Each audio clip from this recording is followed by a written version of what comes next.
He was with him as the game.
the cheese room, nigga.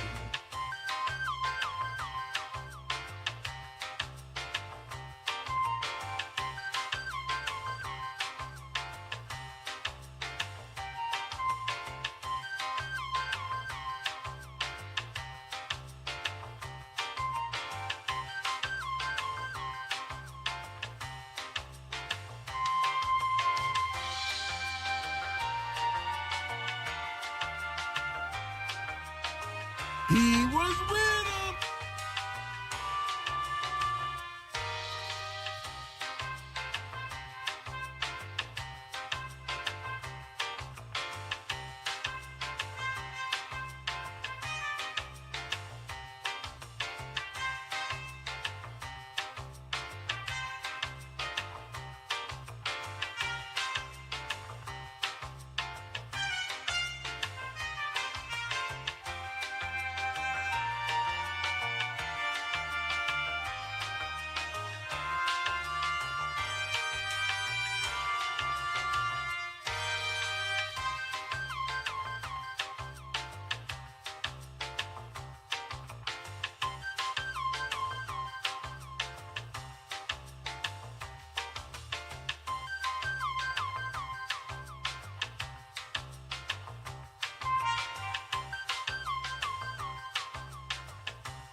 Just ask them how I did it.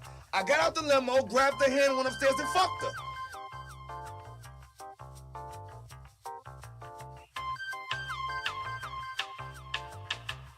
He was with him.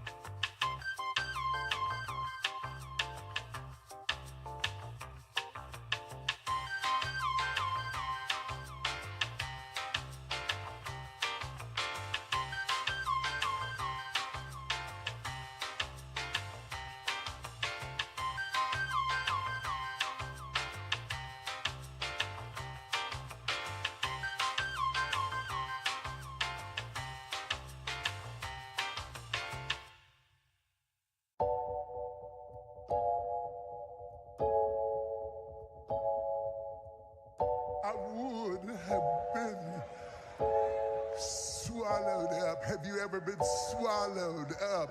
Have you gone through a time of swallowing?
I'm in Miami right now.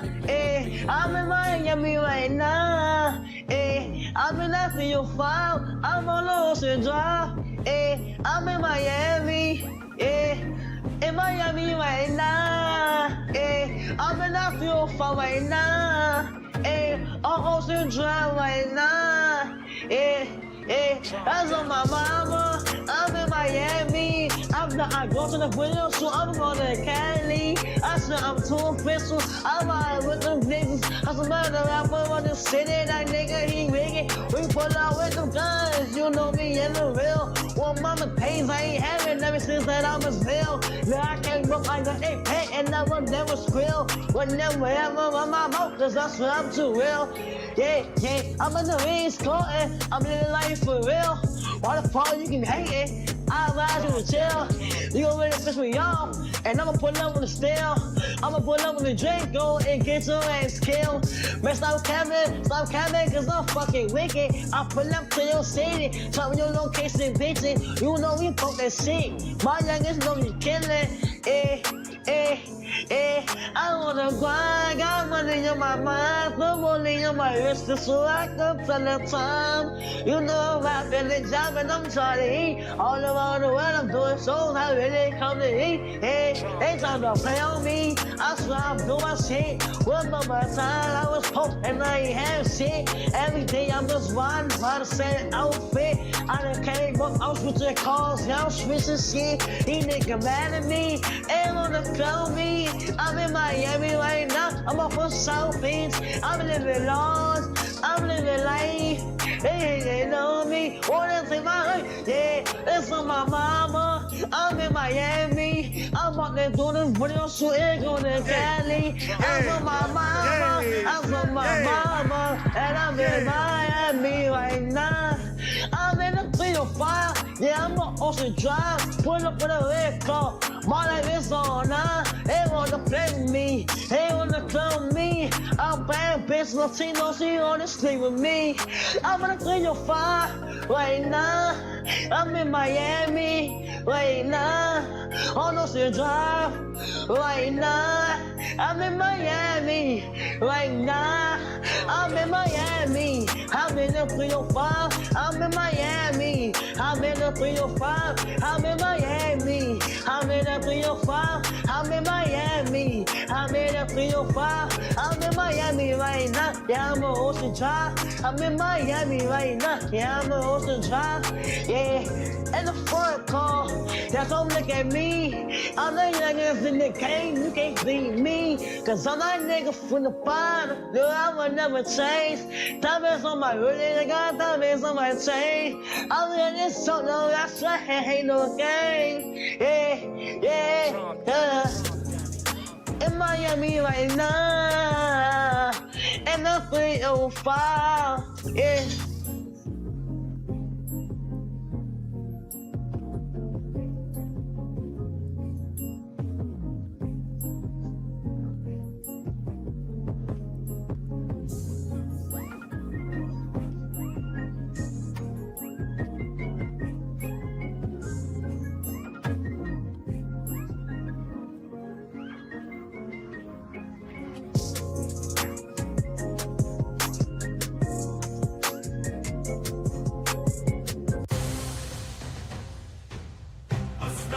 Stream 100 megabytes of memory.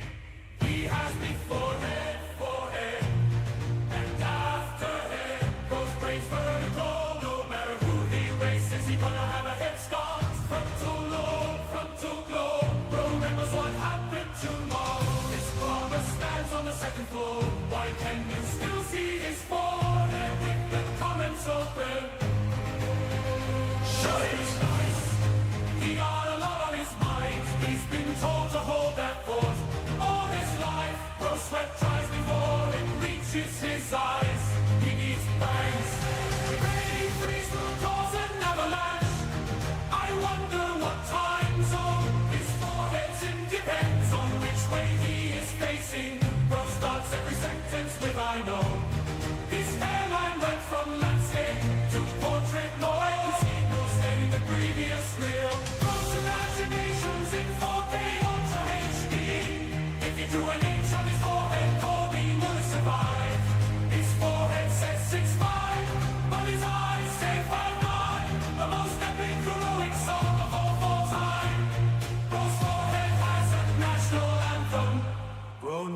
happen.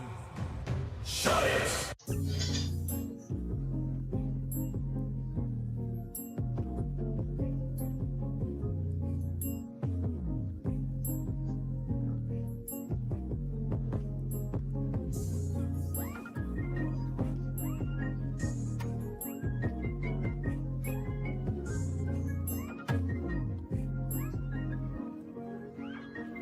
Late Night Crew, what's happening? In Miami right now. I cannot wait to go to the motherfucking 305. We in the 405 tonight though. We'll be in the 305 soon enough. Hey, say what's up to your boy, man. What the fuck is going on, kids?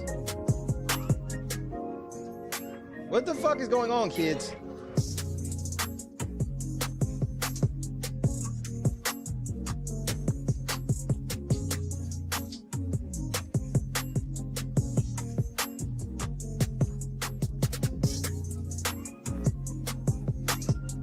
Kendra, what's happening? David, Scott Johnson, Flora, Janice, Bob, welcome home.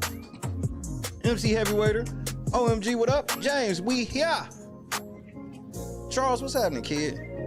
Charles, we actually got to talk about Big Brother for like half a second. Ain't that some shit? Steven, what's happening? Big, Clee, what's good, ma? Have you eaten? Laura, what up? J Dub, we out here, cuz.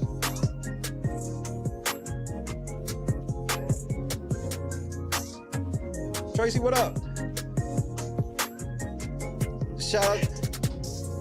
She's in the 419. She's in the 419. Hey. Oh, Thug proved that he's coming home. I just thought I'd make sure I remind everybody of that.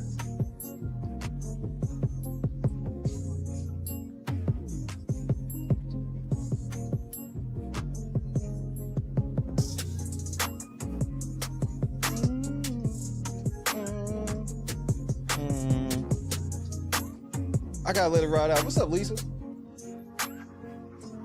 Ain't nothing like a good porn pop up on your screen. Like, y'all niggas is still doing this in 2024? Well, yeah, that's the whole reason why I asked. I don't really give a fuck if I have an appetite or not. Not really how that works, but thank you for letting me know that. Get something to eat, nigga. Lana, what's happening? If not, I'm gonna just put this motherfucker on repeat, bro. And not the beat. See, this is when it's like, everybody can chill to this. Nigga, I will turn Hustle Man the rapper on, nigga. I don't give a fuck. Trending, we in this motherfucker. You know I don't, hey, Laura, you know I don't do the motherfucking clickbait. Especially some shit like that. I won't even play like that. Yeah, man. Yeah, man. I can't believe it. I can't believe it.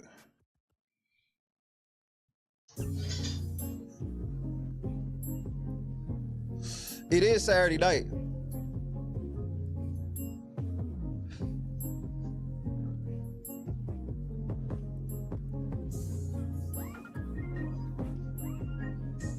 And I feel awesome.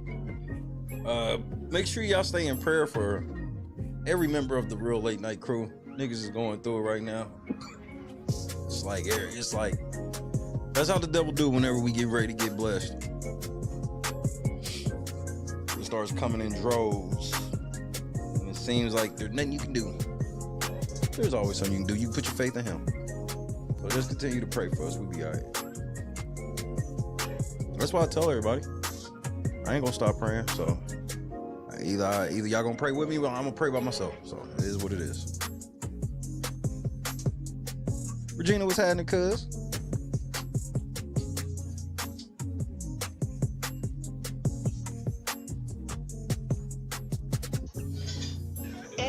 I'm in Miami right now. I'm in Miami right now. I'm in after your file. I'm on Ocean Drive. I'm in Miami right now. I'm in Miami right now. I'm in after feel fine. I'm on ocean drive. In Miami right now. And I feel fine right now. On ocean drive right now. That's on my mama. I'm in Miami. I go to the window, so I'm going to Cali. I said I'm too pistol. I'm out with them niggas. I'm some other rapper on the city. That nigga, he rigging. We pull out with them guns. You know me in the real. You telling me this motherfucker don't make you want to go on the block, bro? I'll be ready to go on the block for this. And I will never squeal. Would never ever on my mouth, cause that's what I'm too real. Yeah. I'm telling you, that shit be making me want to hit the block. But I'm gonna leave that up to Hustle Man, the rapper. Like, I'm glad he rapping now. Cause he could be doing other shit. We gotta talk about this motherfucker Andrew Tate, my nigga. Because, hey, this nigga, he getting ready to go sit down forever. I must meet this Hustle Man too. Rhonda, what's happening, cuz? Shout out, peace and love to Dre.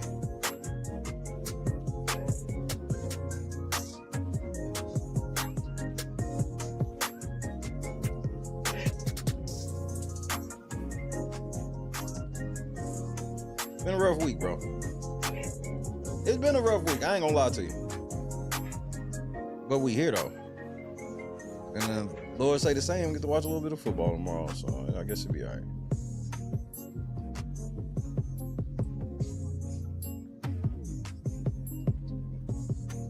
Oh, his brother going to prison too. Oh, his brother going to sit down too.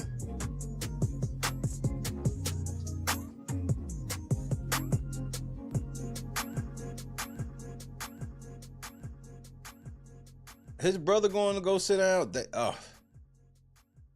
It was worse than I thought. Like the whole Andrew Tate shit, I ain't gonna lie. That shit was worse than I thought. And so,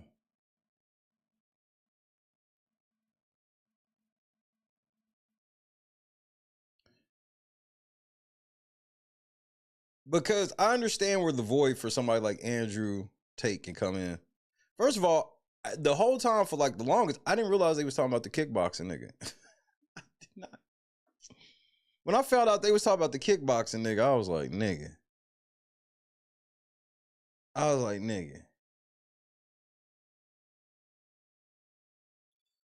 This nigga, if Diddy had what Andrew Tate got as evidence, Diddy, it's over for Diddy. This nigga Andrew Tate literally was sex trafficking bitches. Y'all about to see. Y'all, I'm about to show y'all. But look, we gotta watch this video. I want to see if this video is funny or not. And I know y'all like, what the fuck does that mean? So look, I saw a video on my feed and it looked funny. I don't know who these people are. Some random white dude. And the video's titled, "The Kid Who Brought McDonald's to School." That shit sounds funny to me. Let's check it out together. Tactical nuke incoming!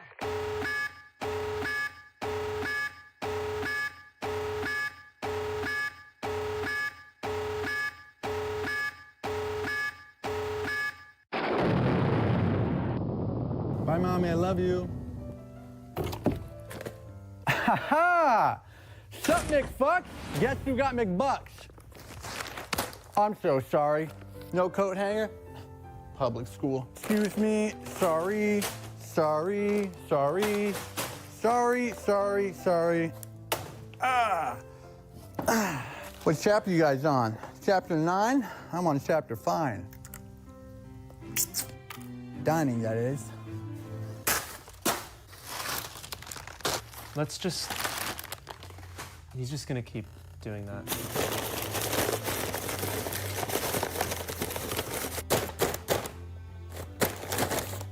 Oh, is this too loud? Oh, I'm sorry. I can't hear you over the crispiness.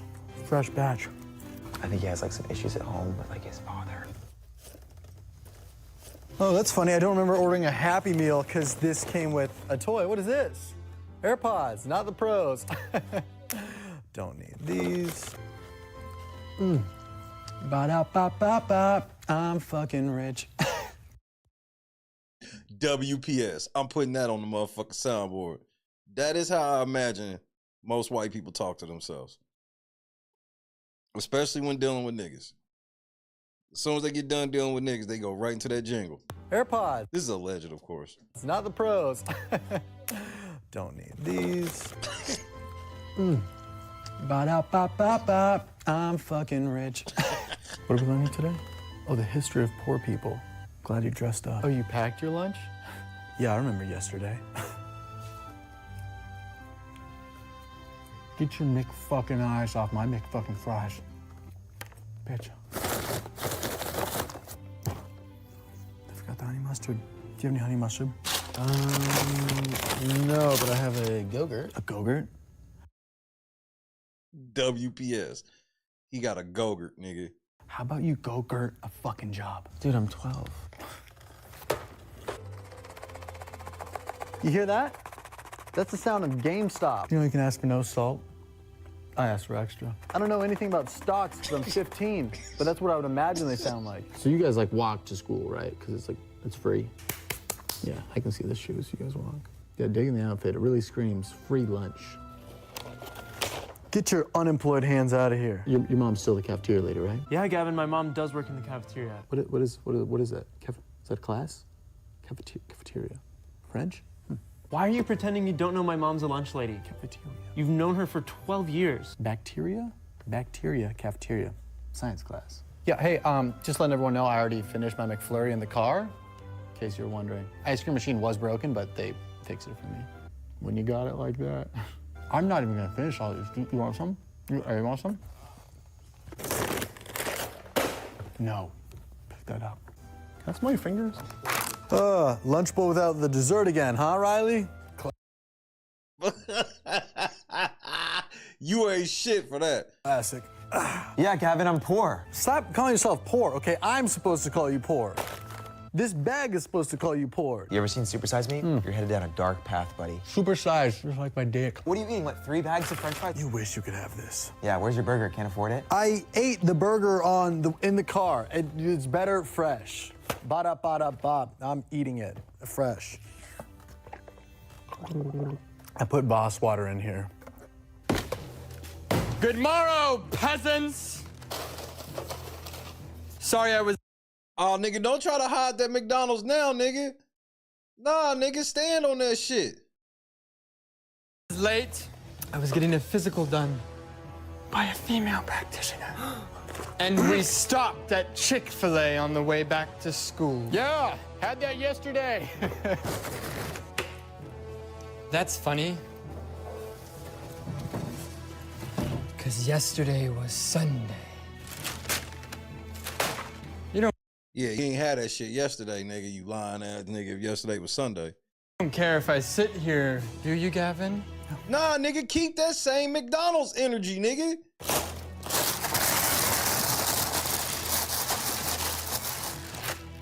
It does suck being poor.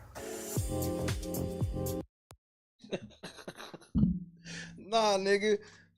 Nah, nigga. Don't try to change it with Chick-fil-A coming in the room.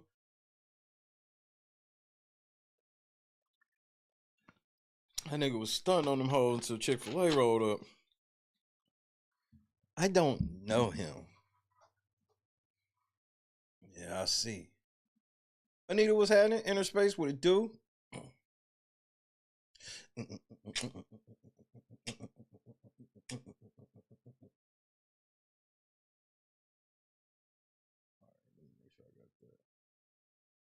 All right, I guess we'll check out this principle first. First of all, I was lying. I probably was. I was laughing about fucking Chelsea's lying ass nigga. Nigga, Chelsea gonna say she had to Google. Bitch, you been over there, but you had to Google what a Zionist is? Oh, my Lord.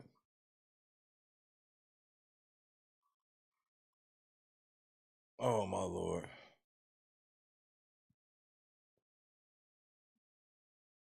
Look, hey, Cleveland, first of all, we would have a better chance if we didn't change our name to the fucking Guardians.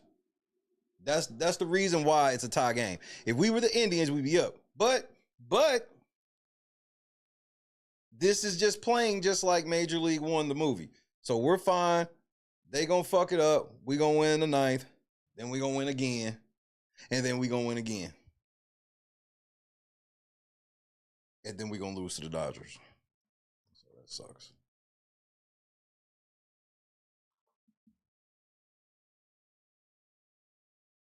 I don't understand how you get past Judge.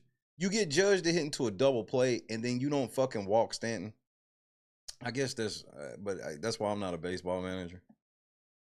I don't know baseball like I know basketball. Like if I'd stand on my shit if it's basketball. Baseball, I'll be like, maybe I'm wrong. But it just feels like you get Aaron Judge to hit into a double play. I'm just gonna walk Soto unless the bases are full. Or not Soto, but Stanton.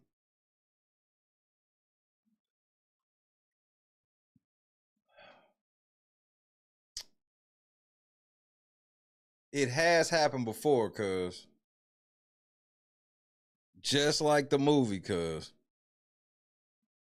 We won one yesterday. That's one. We win one today.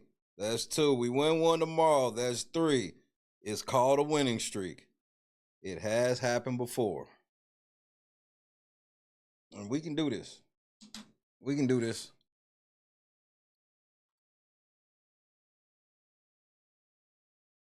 Oh, Cam fucked my shit up. Cam Ward fucked my shit up today. It was my first time doing college all season like that. And I got 5 out of 6. I needed Cam Ward to go over 322.5 yards. That nigga had 319. 4 yards. I was 4 yards away from having an epic Saturday. Now, today is my birthday on the game. I did not know that. I turned 7 on Grand Theft Auto today. They like told me like happy 7th birthday and shit and gave me some shit.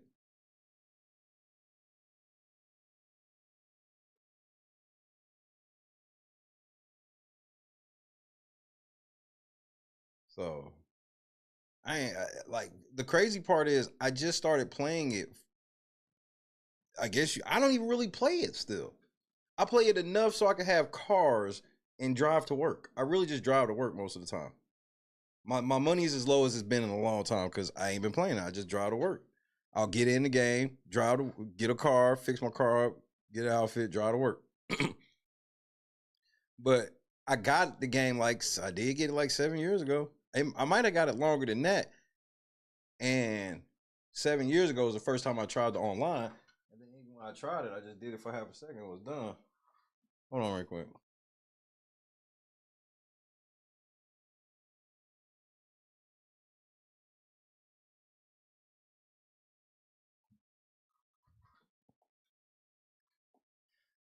So I have to check this shit out. I want a whole got a whole bunch of ish. Boston, what up, champ? So look, this principal has lost his fucking mind. Maybe hold on a second.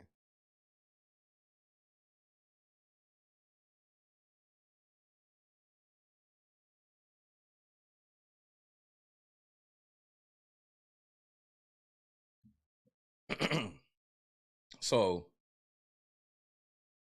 this principal has lost his fucking mind. I don't know what this nigga was thinking. Now, I ain't gonna vouch for this kid yet. I can't vouch for the kid. The kid might be a troublemaker, but it sounds like it's a situation where the principal don't like this kid, but don't really have nothing that they can put him out for. If that makes sense. Let's check this shit out together. Smoke incoming!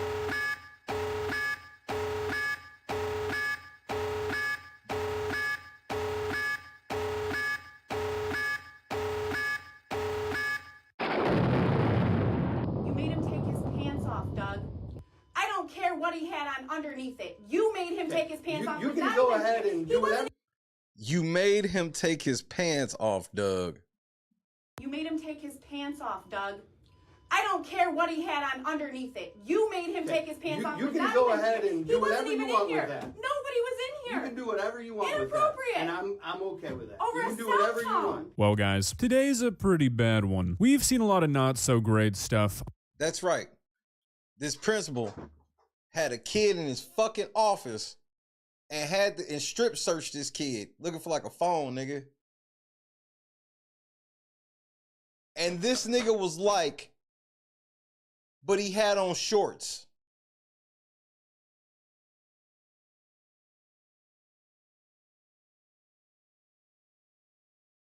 But what if he didn't?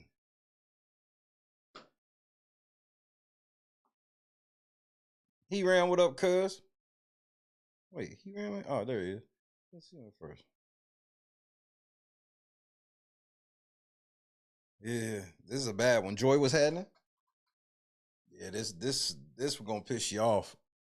On TikTok, but usually the repercussions of those videos are limited to it just not being super pleasant to the senses. Today, not so much. Now, usually I don't really cover a whole lot of stuff that happens in, quote, real life. Obviously, most of the things I talk about are involving real people, but it's all stuff that happens on the internet generally. It's not people disconnected from the internet. Most of the bad things I talk about, even though they are technically happening in real life, they are things people are doing on purpose in order to make content for the internet. But every now and then an isolated incident will happen that I'll somehow hear about, and usually through a combination of what happened being bad enough and seemingly nobody talking about it, I feel inclined to do so myself. For example, a week or two ago when I made that video on that plastic company where multiple employees passed away in the floods of Hurricane Helene, couple that with the awful apology video made by the CEO, I felt like it needed talking about. And today we find ourselves in what is kind of a similar situation. Nothing to do with the hurricane today, but I found myself in a similar situation. The other day, either through Reddit or Twitter, I can't really remember which one, whichever one you think is worse to use, just assume I was using the other one, okay? I came across a video of a mother at her son's school confronting the school's principal for strip searching her child to find a phone. From the TikTok account Twinklies85, who is the mother of the child in this situation, we got a few videos of her talking to the principal and them discussing what happened, which was that Mr. Douglas Ford here thought it would be acceptable to take a teenage boy behind closed doors in his office alone and make him take his pants off to find his cell phone. If you're a person who thinks that something like this is okay, a grown man, a principal who holds power over a child, making them take their pants off for them in their office alone, well then you need to be on a list. And before you ask, no, this is not some he said, she said situation. The principal defends doing this in these videos. He defends the fact and he tries to reason with the mother that this is an okay thing to do. It's batshit insane and it's pretty anger inducing, which is why I've brought it to you. It's something that I sort of figured more people would be talking about, and honestly I think if one key aspect of this whole situation was changed, they would be, but we'll get into that later. So let's not waste any more time. Let's begin. Please subscribe. What's your beef? I mean, you What do you called mean, it- what's my beef? What is your beef? You clearly have some beef. Insubordination. Insubordination. You made him take Not his following pants the off last directions. week in your office with just you behind closed doors. Okay, That's he had appropriate. shorts I don't give a He had shorts on. Bro, look, man, y'all know how I am, man. I'm Mr. Turn the other cheek to everything, bro. I told Christy, I was like, it would have took everything for me to not just haul off and punch him. First of all, this is sexism at its finest. If this was a fucking girl, he'd be fired and arrested, as he should be. He'd be fired and arrested right now. If it was a fucking girl, he'd be fired and arrested, and I'd be okay with it. But since it's a boy,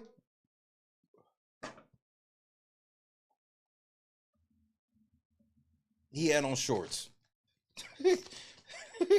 Since it's a boy, nigga, he had on shorts. Nigga, what did you say? He had on shorts. Is your response? My beef. What is your beef? You clearly have some beef. Insubordination. Insubordination. You made him take Not his following pants off last directions. week in your office with just you behind closed doors. Okay, That's he had appropriate. shorts And on. I don't give a fuck. Okay, so there's two parts to this. This is the first one. Apparently there's like 15 minutes of footage, but not all of it is uploaded. But right off the bat, I find it very interesting how this guy thinks it's some sort of real defense to say he had shorts on. Like that's not what? something you would know until you had him take his pants off. I mean, the guy could have been going Exactly. commando. You don't know that he has shorts on underneath until you see them. Acting like that makes it better whatsoever is insane. If a girl come in here with shorts on under her skirt, you're allowed to let her. I just thank God for not letting me be in no situation like that, because that would be a real test of my faith. To like, I'm okay. I put it to you like this: like I'd have been okay, I'd have been mad, but I wouldn't have been feeling like I was gonna do anything until a motherfucker said, "But he had on shorts." Nigga, it took everything, nigga. Nigga, that's the type of statement where Christy would have immediately turned to me and been like, no. Like, like as soon as she heard him say that, she'd have turned to me like, no, wait, no. I mean, it took so much. I ain't gonna lie to you. Like, I'm gonna be honest, bro. There's no point of lying about it. And the right thing is to just not slide that nigga. But on my mama, that's on my mama. That's on my mama, nigga. It's like, whew. He had on shorts, nigga, like, whew. Take the skirt off? Absolutely we're not. just going to disregard the fact that he's going to blatantly refuse to listen and follow our. Okay, so for some reason, this video cuts off there, but it's just kind of crazy to me how adamantly this guy is defending this. Like, why is this the hill? Look, Big, that's what I'm saying. That's why I'd have been extra guilty, because it would have been a full-on sucker punch. Why am I gonna lie? He would not have seen it coming. By the time he seen it coming, it would have been too late. I'd have gave no indication that I was gonna slide him. You know how some people like, nigga, what'd you say? He was getting none of that. Full-on sucker punch, nigga. Instant KO, nigga. Like, but he had on shorts. Like, but he had short. And then saying it like with an attitude too. Because I know how I am as a parent. I'm like, oh, you got the principal made you pull your pants down. Come on, bro. Then you get to the school week, you like, you made him pull his pants down? Well, he had on shorts.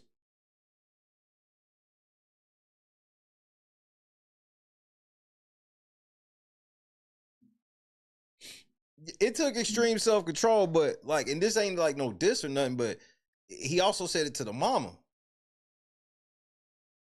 You know, she might have knew she can't physically take this nigga, and some girls just don't care in that moment, which bro, it's very few times where I'm like, bro, everybody know me, man. No, you can't do that. You can't do that. You can't do that. You can't do that. You can't do that.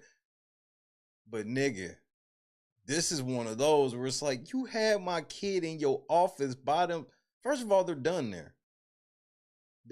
Today's their last day. That's whether I slide a nigga or not. Today they last day. I don't know what the fuck going on around this motherfucker, but we out. There's got to be another school around here somewhere.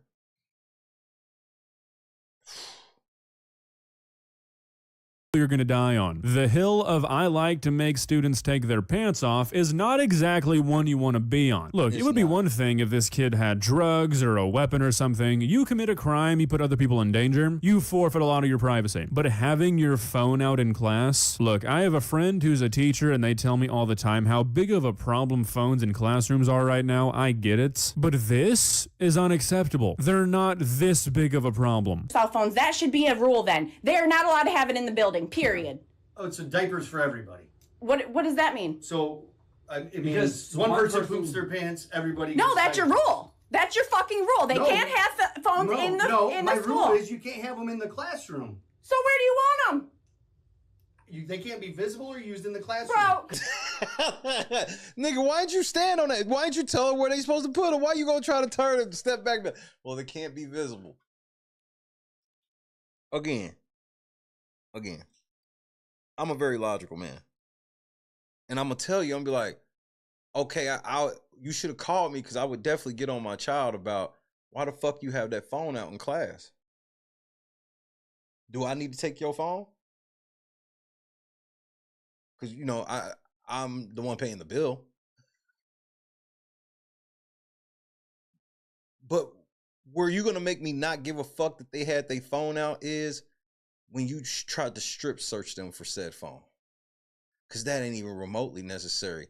You ain't even called me, nigga. Trust, call me. See if I can get some results. Because I'm daddy. Nope, get in here, nigga. Pull your pants down. So, he said the phone shouldn't be visible. Apparently, the phone wasn't visible. So, he made him strip. You can't even make this shit up.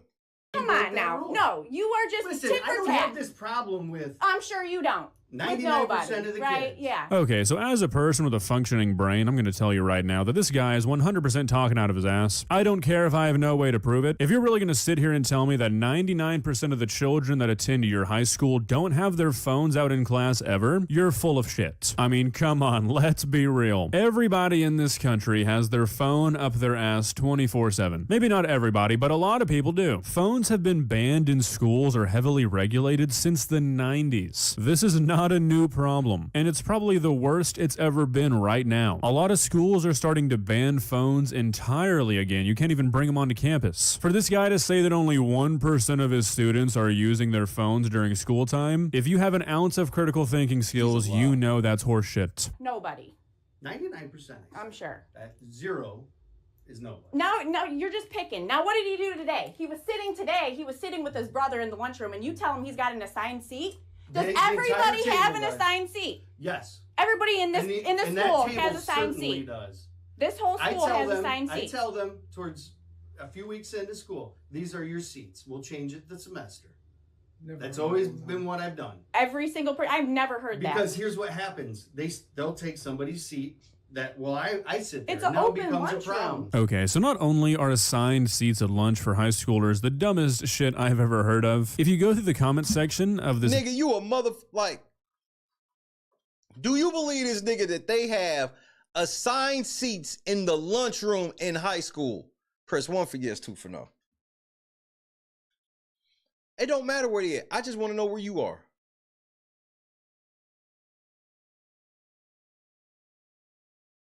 They got fucking assigned seats, nigga.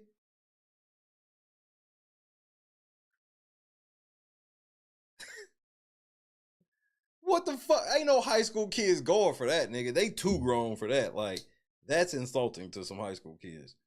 Tell these niggas they gotta have assigned seats in the lunchroom, nigga.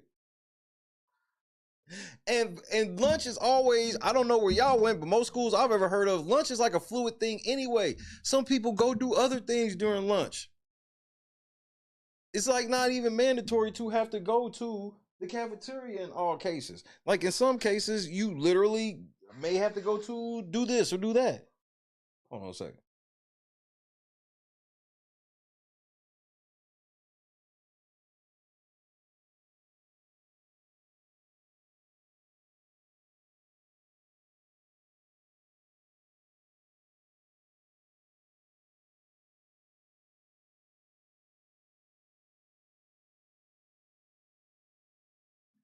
Hell no. Turtle, what's happening?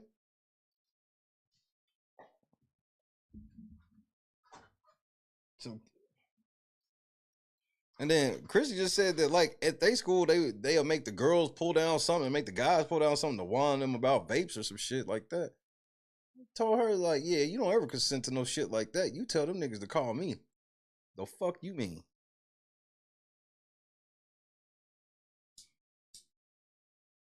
And this is me. I'm not one of them fucking parents where I'm not a parent where I'm siding with my kid every time. I'm gonna listen to the story and be like, nigga, what? Like, I'm just not one of those. But nigga, even if my kid's in the wrong, the moment you talking about you was strip searching them, I kind of don't hear you much at all after that. video, a bunch of parents and a bunch of students at the school are chiming in saying they've never heard of assigned seats and that they don't have assigned seats. And usually I'd be like, take all of that with a grain of salt, and I'll still say that, but like I said, nobody's really talking about this yet. There's only a couple hundred comments on this video. It seems to have not really left the sphere of the people directly involved in this or the people who go to this school, which makes me think that maybe these comments are a bit more trustworthy. It's an open lunchroom. But when I raging with the motherfucking three-piece, ladies, we shall break out the fucking Methuselahs. They table because they like to play with food. Oh, diapers for everybody then? Well, it's diapers for that. Yeah. table, for Okay. sure. Yeah. It's just you're picking and fucking choosing. Is what you're doing. You right. You can't. Is half the problem. I'm sure. Okay, so a few things here. It really seems like this guy's kind of making up the rules as it goes. He's saying that it's unacceptable for everybody to not be allowed to have their phones and be diapers for everybody. But for some reason, when it comes to the lunchroom, that's a perfectly fine solution. And then saying that this kid is half the problem. Look, that might be the case. This kid might be a troublemaker. Who knows? I don't know the situation on that. It doesn't change the fact that no matter how bad a student is, as a principal, you don't strip search them for an iPhone. Nothing changes that. He will be the whole fucking problem, and I will be your whole problem too, Doug. Because this is bullshit. Bring it on, I don't care. Because now you're just picking at him. Now he got you in trouble for fucking making him take his pants off, and now this week, now we have another issue. Now it's oh, you will. You will. I promise you, you will. Okay. You are not allowed to do that as a school official. I asked the police. Yeah. Nigga, did you just say? So you saying the kid consented to it? That's your excuse? Wait, your excuse is he consented? You for real? If they could do that, they said they cannot. So you absolutely cannot either. Okay. You know that. As a fucking parent, you should never follow the rules here or not. What a fucking weirdo acts like he should have zero repercussions for making a kid take his pants off, saying, oh, I'm in trouble? Really? I'm gonna get in trouble? I mean, holy shit. Yeah, you likely will, dude. Stuff takes time. And then saying, are you gonna follow the rules or not? Really just tripling down that this is somehow an appropriate punishment. I'll tell you what, it takes a very strange man to do something like this. I actually looked through the Delta High School handbook, and there's no mention of strip searching if you get caught with an iPhone. This is something this guy wanted to do. Maybe I'm just hanging out with the right people, but I don't know anybody who would willingly strip search a teenager alone in an office. This is not something this guy had to do. He wanted to. Clearly not. If not, clearly your rules are for your rules are picking and choosing for who you want the rules to work for. True. That is absolutely true. Then I'm gonna go in there and ask every single classmate, do you have an assigned seat at lunch? You shouldn't leave the office. Do you have an assigned seat at lunch? Are they all gonna say they do? They're gonna say, yeah, I sit at the same seat. I don't bounce around the entire. Dude. Now they're gonna say they don't bounce around. No, that's not. Man, look, this is my thing. Is like, okay, I can believe you that kid probably bad than a motherfucker. I could give you maybe that, but you don't even have no concrete argument. You can't even like point to nothing they've really done. You just don't like them, from what I hear. To be honest. You're just making fucking. I don't care. That's not. He's not doing anything wrong by bouncing seats. He's not doing anything wrong by going and sitting with his brother. So honestly, based off what I'm hearing, it really does sound like the whole assigned seat thing is bullshit. When she says she's gonna go ask students if they have assigned seats, he says, yeah, they're gonna say they don't bounce around, which is not the same thing as having an assigned seat. And then when she says he's not doing anything wrong, he doesn't say, yes, he is. They have assigned seats and he wasn't in his. He says, okay, then let's go back to the phone thing, which to me sounds like him saying, okay, well, he wasn't breaking the rules then, but he was here. That's just the way I'm interpreting it. Sounds kind of weird though. When I need to get control of a disruptive table at lunch, I am within every right. Was he being disruptive today? He's got a pattern. Was he being disruptive today? Yes, because no. The answer is no, nigga, because when she asked you, the first thing you said was he has a pattern. He wasn't. You just are picking and choosing because of diapers of somebody else's shit in the past. Because he went and sat at a table, nothing was going on, but since something happened in the past, now you're going to come up and say, hey, you can't sit there. The rules or not? I don't go to school. Are you guys going to follow the rules? Here. I don't have to follow any. Yeah, like, nigga, I don't go to school here, nigga. I'm not one of your students. Like, see, this is what I'm saying, man. I'm trying not to slide you, nigga, but you just keep on with the disrespect. rules that you should have. reinforce them. I do reinforce rules, but when you're acting funny and having him take his pants off, then the next week when I come into school, I really don't have any respect for you anymore. Okay. At all. That is fine. We don't have to have respect for each other. It is Dynamite!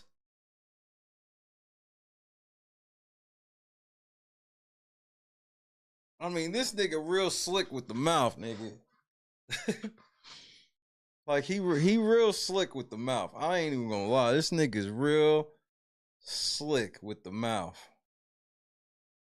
Absolutely batshit insane to me that this guy is sitting here genuinely defending the fact that he made a kid take his pants off. I mean, that's insane. I used to volunteer coach. I've worked at schools before. I've worked with teachers. This is insane behavior. Like, I'm telling you, clothesline from hell, nigga. I just... There is no circumstance where this is acceptable. If you are in a situation where a strip search is actually necessary, the police should be there and they should be the ones conducting it. No. And they wouldn't, because they not even allowed to do it.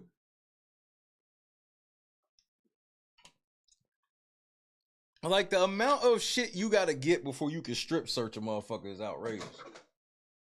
Not you as a principal. There's something wrong with this guy. I just want to say, how does that change the violation? There was a violation. Can we acknowledge that he had his cell phone? He had his cell phone, right? Okay. Right. So I want to. No, absolutely, absolutely. Correct. And if he would have said that and called me, and then the pants thing wouldn't have happened, no problem. He would have served that detention. So because something happened during it, and a manner which that erases the violation. That did. And yes, because you made him pull his pants down. It does, for me personally, it does erase the fact that he had his phone on him. Yeah. Yeah, it does. Yeah, it does. In my eyes, if I get caught for speeding, Rodney, what's happening? I feel you, cuz. And then the cop did whatever he The cop- did, that changes the fact that I broke the law. Yeah, absolutely it does. That happens literally all the time. Yes.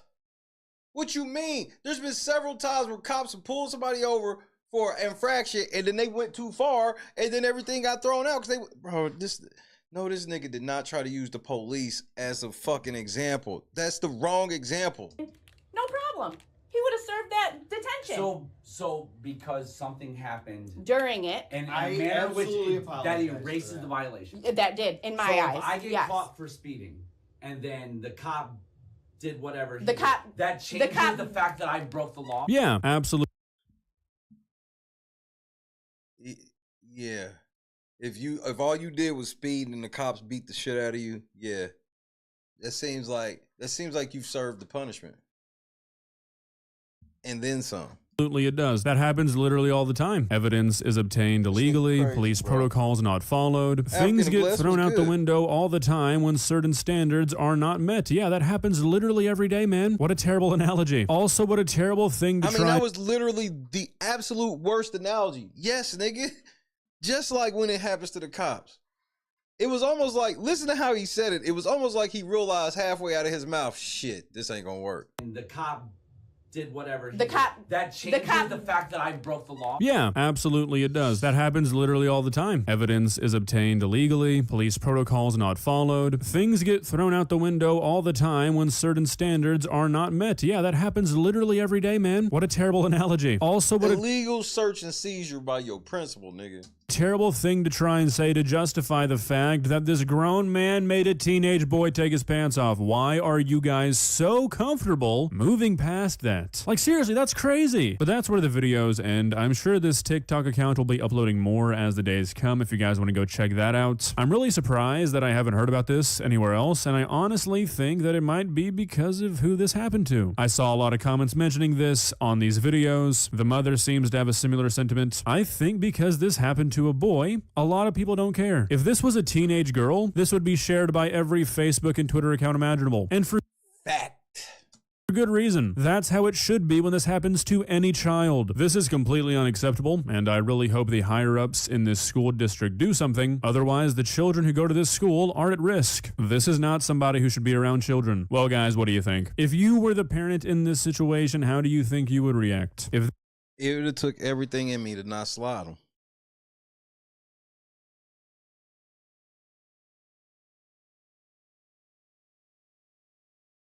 There's my answer. It would have took everything in my body to not have slid that motherfucker. Now, if it was a girl, he, you know, the way that coworker was sitting there co-signing. If it was a girl, that worker wouldn't even have co-signed.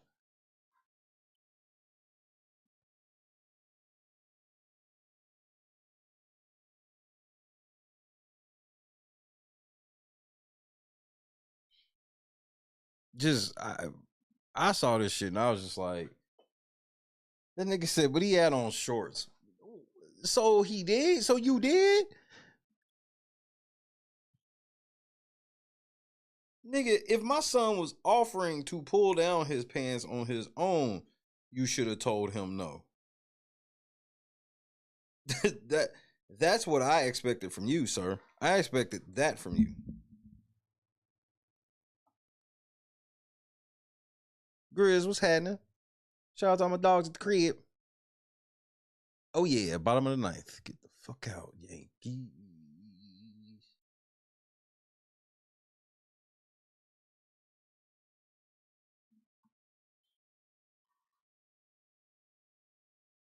That was a straight civil rights violation. And the fact nobody cares, gotta be honest, it does not surprise me. Because, you know, I know black men be like, it's just black, bro. It's no longer just black men. We ain't even got to debate if it was ever only that at the time, but we can clearly state that, nigga, the kibosh is out.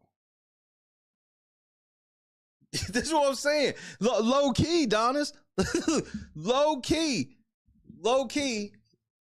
His coworker can catch these hands as well. I can't, bro, because I'd have hit the first nigga so quick. The second nigga would have not had time to react. Cause I ain't gonna lie, when you talking like greasy like that, if I'm going to do something, it's sucker punch time.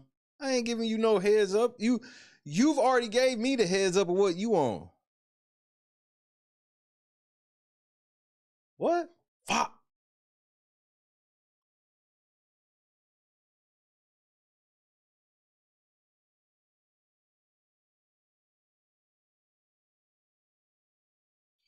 I honestly don't know where it's at. Oh, excuse me. I got to do some total investigation. I need to do a total investigation on this shit because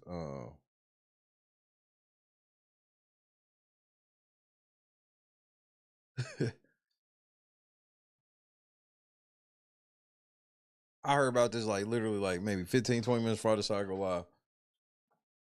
And I was just like, nigga, it's very rare where something really happens where I'm like, nah, man, I might have had to hit him.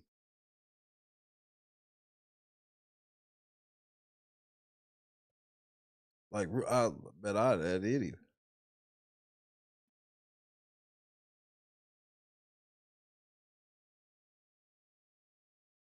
Well, look, we about to check out these Tate brothers, bro. Because this Andrew Tate shit. Are you familiar with Andrew Tate? Press 1 for yes, 2 for no.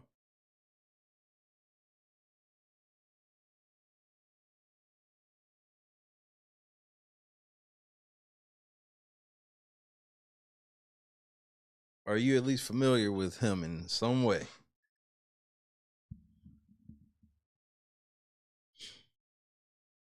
Andrew Tate is the manosphere guru that's supposed to like help men, young men especially, become, you know, the full potential men they supposed to be.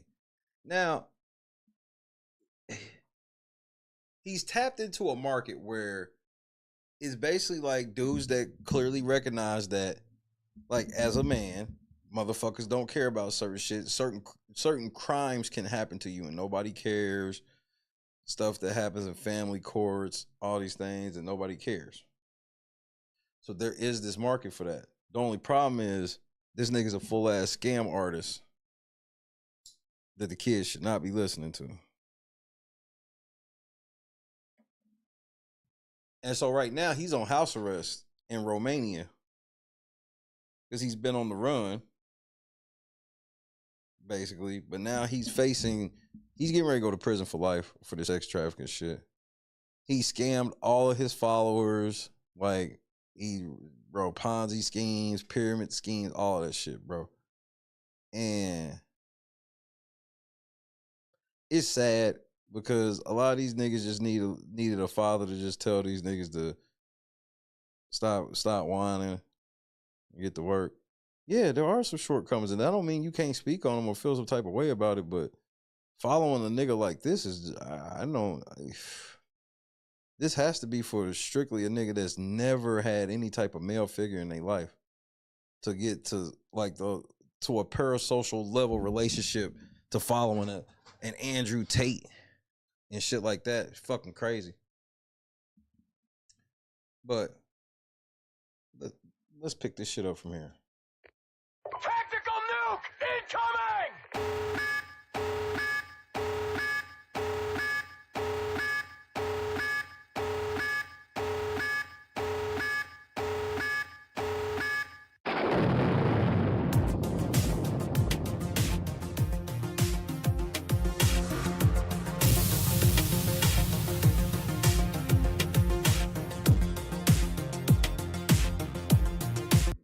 You know what? Nah, we're gonna slide to the beginning. Let's slide to the beginning right quick. And there's a reason why. We don't have to watch the whole of the beginning. It's part of it. Because I think that will help. While being very much on point, if you will. I thought of it last second too. Fuck it. Fuck it. We'll do it live. Deborah was had it. That's exactly what Andrew Tate does. He preys on vulnerable boys. It's like if a boy is on that, like the worst thing that a boy can have happen is he get rejected by his first girl and then find Andrew Tate. That's one of the ways I could totally put it. Like,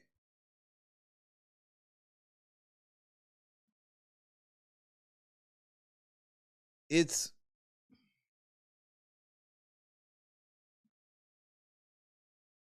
his message is born in a level of reality, but the execution and shit of it is just, it's so unbelievable.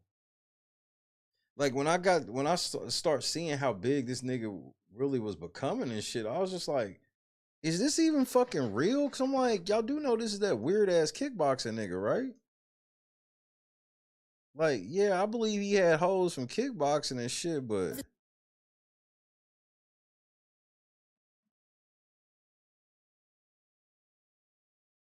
here, I'll just turn it on this way. This will be fast.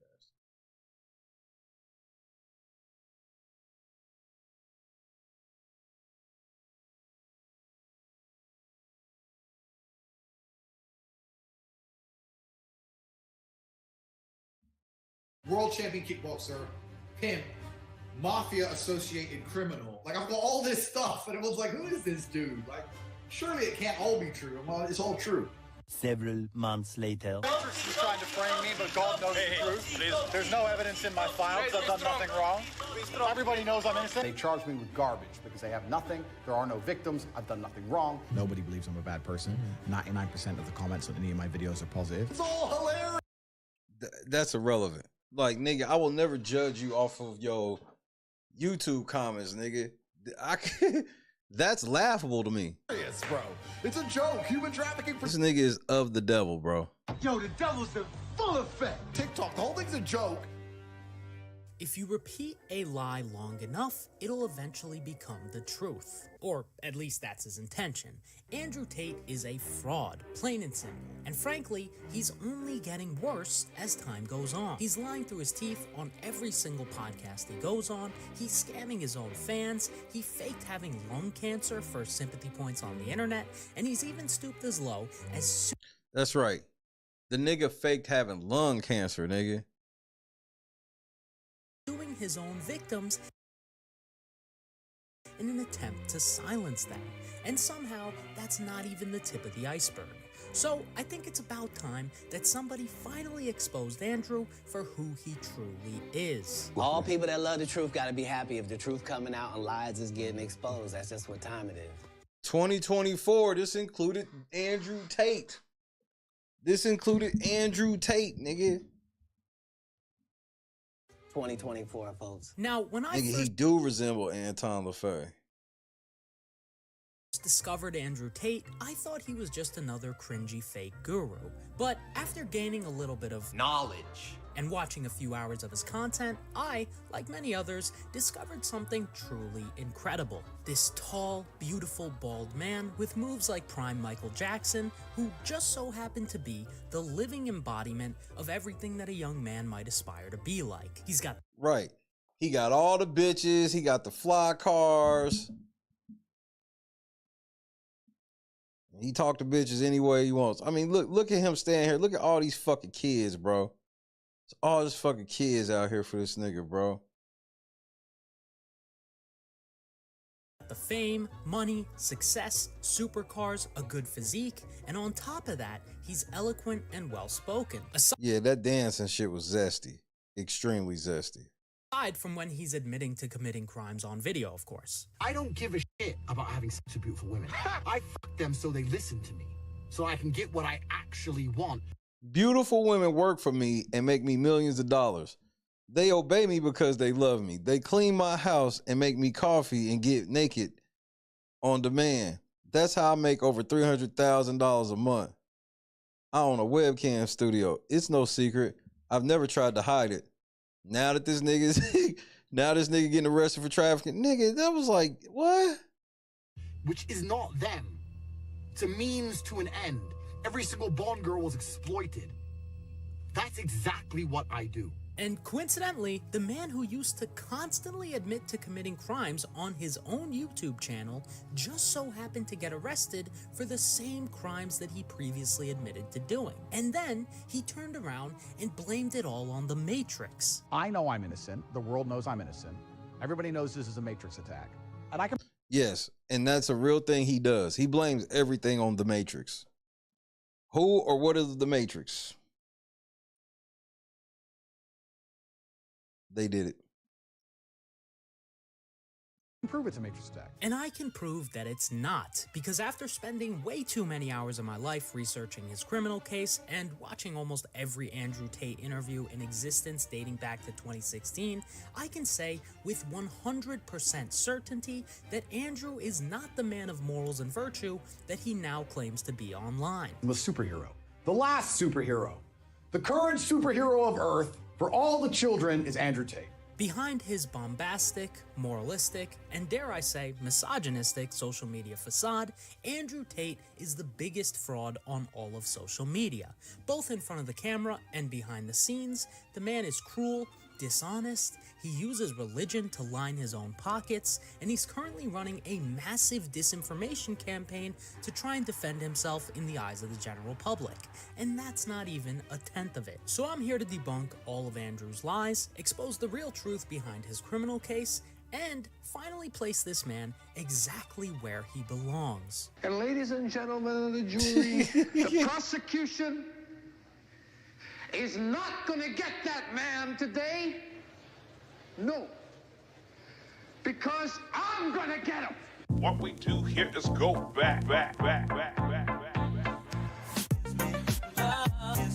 what the fuck, bro? And this is y'all hero, nigga. And Tristan Tate, that nigga going to prison too.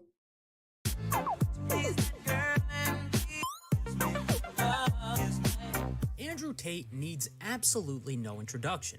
His backstory has already been covered extensively. I was a pimp. I'm a 4-time kickboxing world champion, 6'3", a multi-millionaire. Got a sexy bald head. But how many times did you use that kickboxing on them bitches? And oh, nigga, yeah. I mean, your bald head is definitely sexy in comparison to that. What the fuck is that? Oh, no. You know your shit bad when your shit like a toupee, bro. What hasn't been covered enough is how much of a straight-up pathological liar Andrew is at his core. You see, Andrew confidently lies on video more than anyone I've ever covered on this channel, and not even about important stuff all the time. Sometimes he just lies about minute details. How many times have you seen The Matrix? 15, 20? And because his full-time job nowadays is just yapping for hours on end on other people's podcasts, nobody can keep track of all of the nonsense that consistently comes out of his mouth. Because they've put up such a smokescreen of garbage that we're sitting here trying to go through the garbage. And the only reason we have to do that is because there is a proportion of the population who are so slave-minded. They're slave-minded. They will believe anything they are told. Unfortunately for Andrew, I am extremely masochistic. Bro, when he goes and sits with like smart people, he be basically telling them niggas how he be just taking advantage of motherfuckers. And I'm not slave-minded, so just to set the groundwork here, let's go through a few of the common lies that Andrew likes to repeat. For example, anyone familiar with Andrew knows that chess plays a huge role in his brand and persona, and he often uses the game as a metaphor for life. And I do too, as I think it perfectly illustrates just how much of a liar Andrew really is. Because one of the biggest lies Andrew often tells is that his late father, Emery Tate, was supposedly a chess grandmaster. My father is a chess master. My father was a chess grandmaster. My father was a chess grandmaster. I was on track to become a chess grandmaster. So he was a legitimate chess grandmaster. My father was the highest rated black chess player in history. Really? Yeah. My father was a big G in chess. Whoa. My father was a grandmaster. My father was a chess master. My father was a chess grandmaster. My father was a chess grandmaster. If you didn't know, a chess grandmaster is one of the best chess players in the world, and it's the highest rank that you can achieve in chess besides world champion. To put this into perspective, there's only about 2,000 grandmasters in the entire world, and there's hundreds of millions of players. Andrew's father, Emery, was in fact an excellent chess player. He was an international master, which is the rank below grandmaster, but he was never a grandmaster. And because Andrew lies so often that he can't even keep track of his own lies, Emery Tate's real chess rank was recently confirmed by Andrew himself. What would you call your yacht? Everybody has a name for their yacht. What would you call yours? The International Master. Which is not a girl's name, but my father was an international master of chess. My father was an international master of chess. Now, I will say this ain't the worst of this shit because, nigga, like the nigga, you know, he could have just had the shit wrong with his pops. But look, we're gonna listen to the criminal case, bro. Hold on. Let's start here. Money and corporate agenda. That's just not true at all. Why there? Used to live there. To Romania. He tries to say Tomorrow, man. Andrew also lies about why he moved from the UK to Romania. He tries to say that it's because he has some sort of issue with the West. Why do you choose to live there? In Romania? Yeah, I know you have like businesses and things going on there, but why there? There's something that very much angers me about the Western world. I don't feel comfortable here. I don't like the way it functions and operates. I think it's the most corrupt, disgusting, degraded societies on earth. There's nothing left besides money and corporate agenda. That's just not true at all. As we all know, the West is the most amazing, flawless place to live in the entire world. America is a nation that can be defined in a single You ain't shit. word. I was going to put him The real reason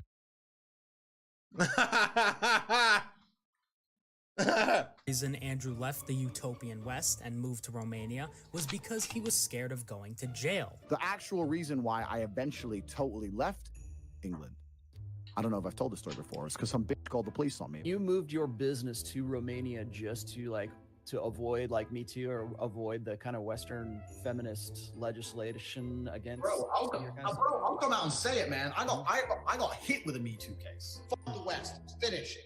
Any man who refuses to leave is a coward. It's a shithole. Get out.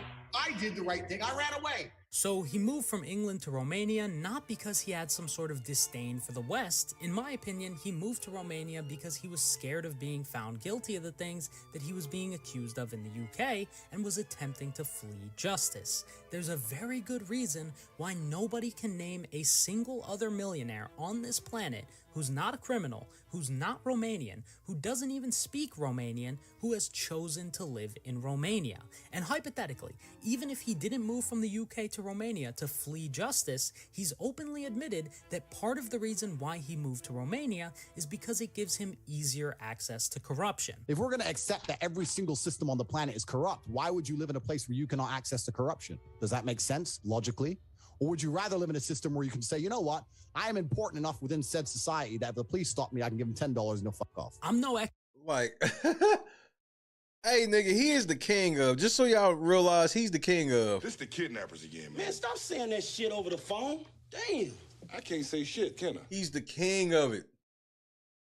Expert in criminality, but I would assume that openly bragging about your access to corruption is gonna get your access to corruption taken away sooner rather than later. The Matrix has attacked me.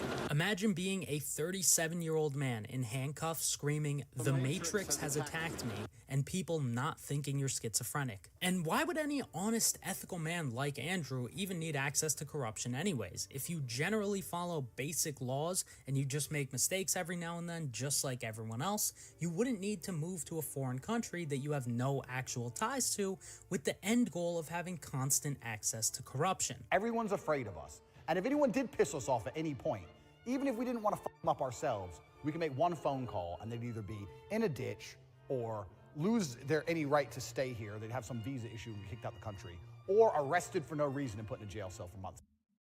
This the kidnappers again, man. Man, stop saying that shit over the phone. Damn. I can't say shit, can I? That time. We are basically as mafia as you can get. So now that we've established We basically are as mafia as you can get. the fact that Andrew is a weaselly little liar, even when it comes to small details. Who says I think this? the most important thing Andrew lies about is his criminal case. Almost every word that Andrew has ever said about his criminal case has no basis in reality, and while I definitely understand that he wants to defend himself, lying about almost everything in the completely baseless ways that he does is just not a very good strategy. I was talking to a friend the other day and he was saying, so your charges are you were nice to a girl and asked her to do TikTok and keep the money. I said, no, I didn't ask her to do anything. I was nice to a girl who had a TikTok account, and they're saying I stole the money from the TikTok account. They have no proof of this. Just so we're all on the same page here, Andrew and his brother Tristan and two of their associates, Luana Radu and Georgiana Nagal, are being charged with human trafficking and forming an organized crime group where they allegedly exploited women by recruiting them under false pretenses and force them into making explicit content for financial gain. In addition to that, the UK recently issued an arrest warrant for Andrew and his brother, and they're going to face separate charges of sexual aggression in England. Andrew has also recently been served with a UK civil lawsuit, which includes allegations of rape and sexual assault. So regardless of the outcome of the first case, after the trial in Romania is over, they're going to be extradited to the UK and go through another criminal trial. And these niggas is going to prison forever. Loverboy method. And on top of that, at the end of the first Romanian indictment, it says there's a second Hey man, Jennifer Tilly and Liar Liar could have got the business though. Indictment currently being made against the Tates that's going to include charges of money laundering, trafficking in minors, and human trafficking. So I think it's safe to say they're cooked. Cooked. They're cooked. Says Paul Pierce. We're gonna take them out the oven, put them on the stove, cut them up. I'm gonna serve y'all a couple plates with dessert. Although everyone should be presumed innocent until proven guilty, I am quite confident in saying that Andrew and Tristan are cooked. And I know that not just because of the evidence in the indictment, but also because of the baseless excuses they invent out of thin air in an attempt to defend themselves. For example, the most common lie Andrew uses to defend himself is that the Romanian case is just about how he helped women gain followers on TikTok for money. Just to clarify, I am accused of helping my friends get big on TikTok. That is what I'm accused of. See, Pierce, you know he lying. Told some girls I know how to post on TikTok to become viral when I was at the time the most viral person on the planet.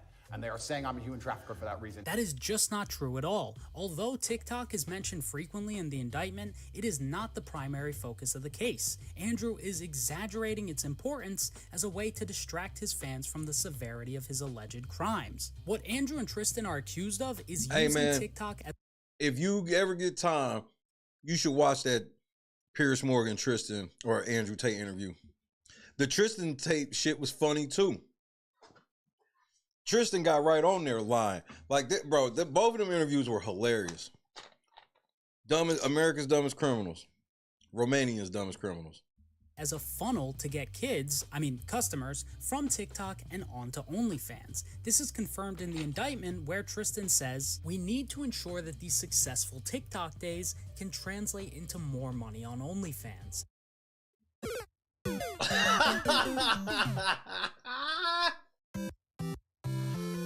Timestamp or it didn't happen. 12:55:27. Tate Tristan. Our issue with TikTok is that we've already told the girls they can keep their TikTok money. We need to ensure that these successful TikTok days translate into more money on OnlyFans. Otherwise, you're working for free. Do you understand what I'm saying? I can make Andrew steal her TikTok money if I want, okay? Forget about the porn starlet.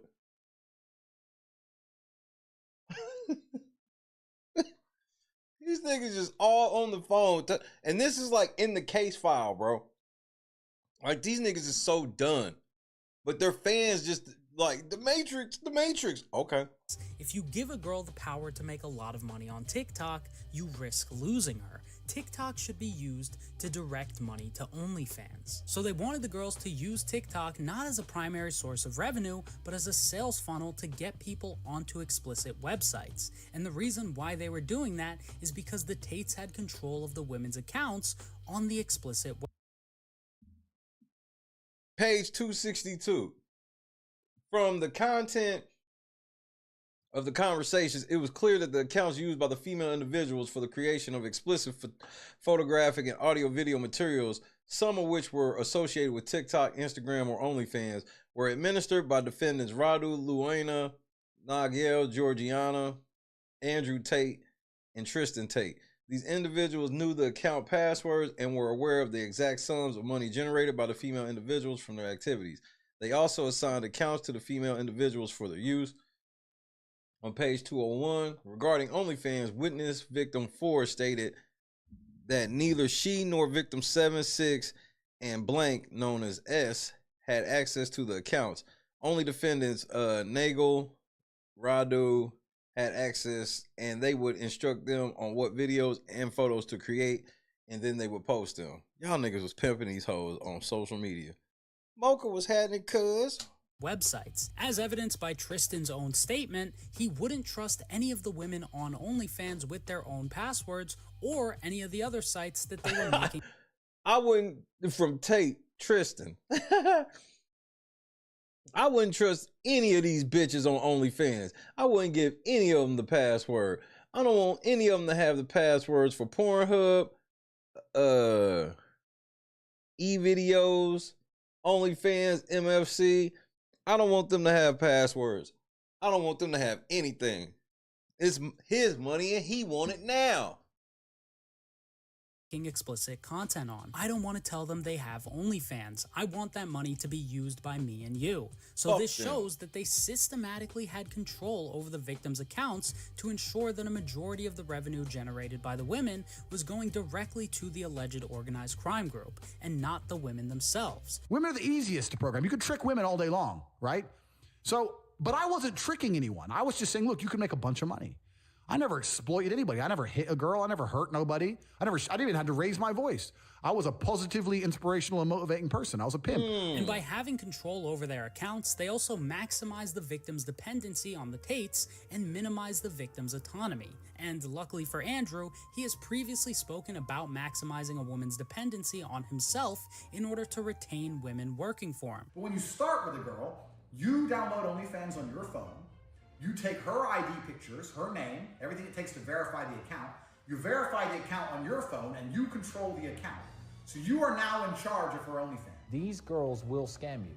If you let them take full control over their accounts, they will run away. I like to keep the girl's passwords. I log them in and log them out. If you give the girl the password to her account, there's a chance she could run away and try it by herself. So this case centers around allegations that the Tates formed an organized crime group with the intention of trafficking women to Romania and having them work for them, making explicit content online for financial gain. Not just TikTok, But the crazy part is, where it makes him just uber dirty, he pimps the girls and then he pimps the men by pretending that he gonna teach them how to pimp like him. Bro, this nigga's a whole savage. Of course, if you ask Andrew, all he ever says is that the case is about TikTok every single time. The case against me is that I pretended to love girls. You don't want a girl who's in it for money. You want a girl who's in it to be with you. To make them do TikTok for money. I mean, I was all about trying to get paid. Like I used sex as a tool to make women love me so they'd obey me and live in my house and make me money.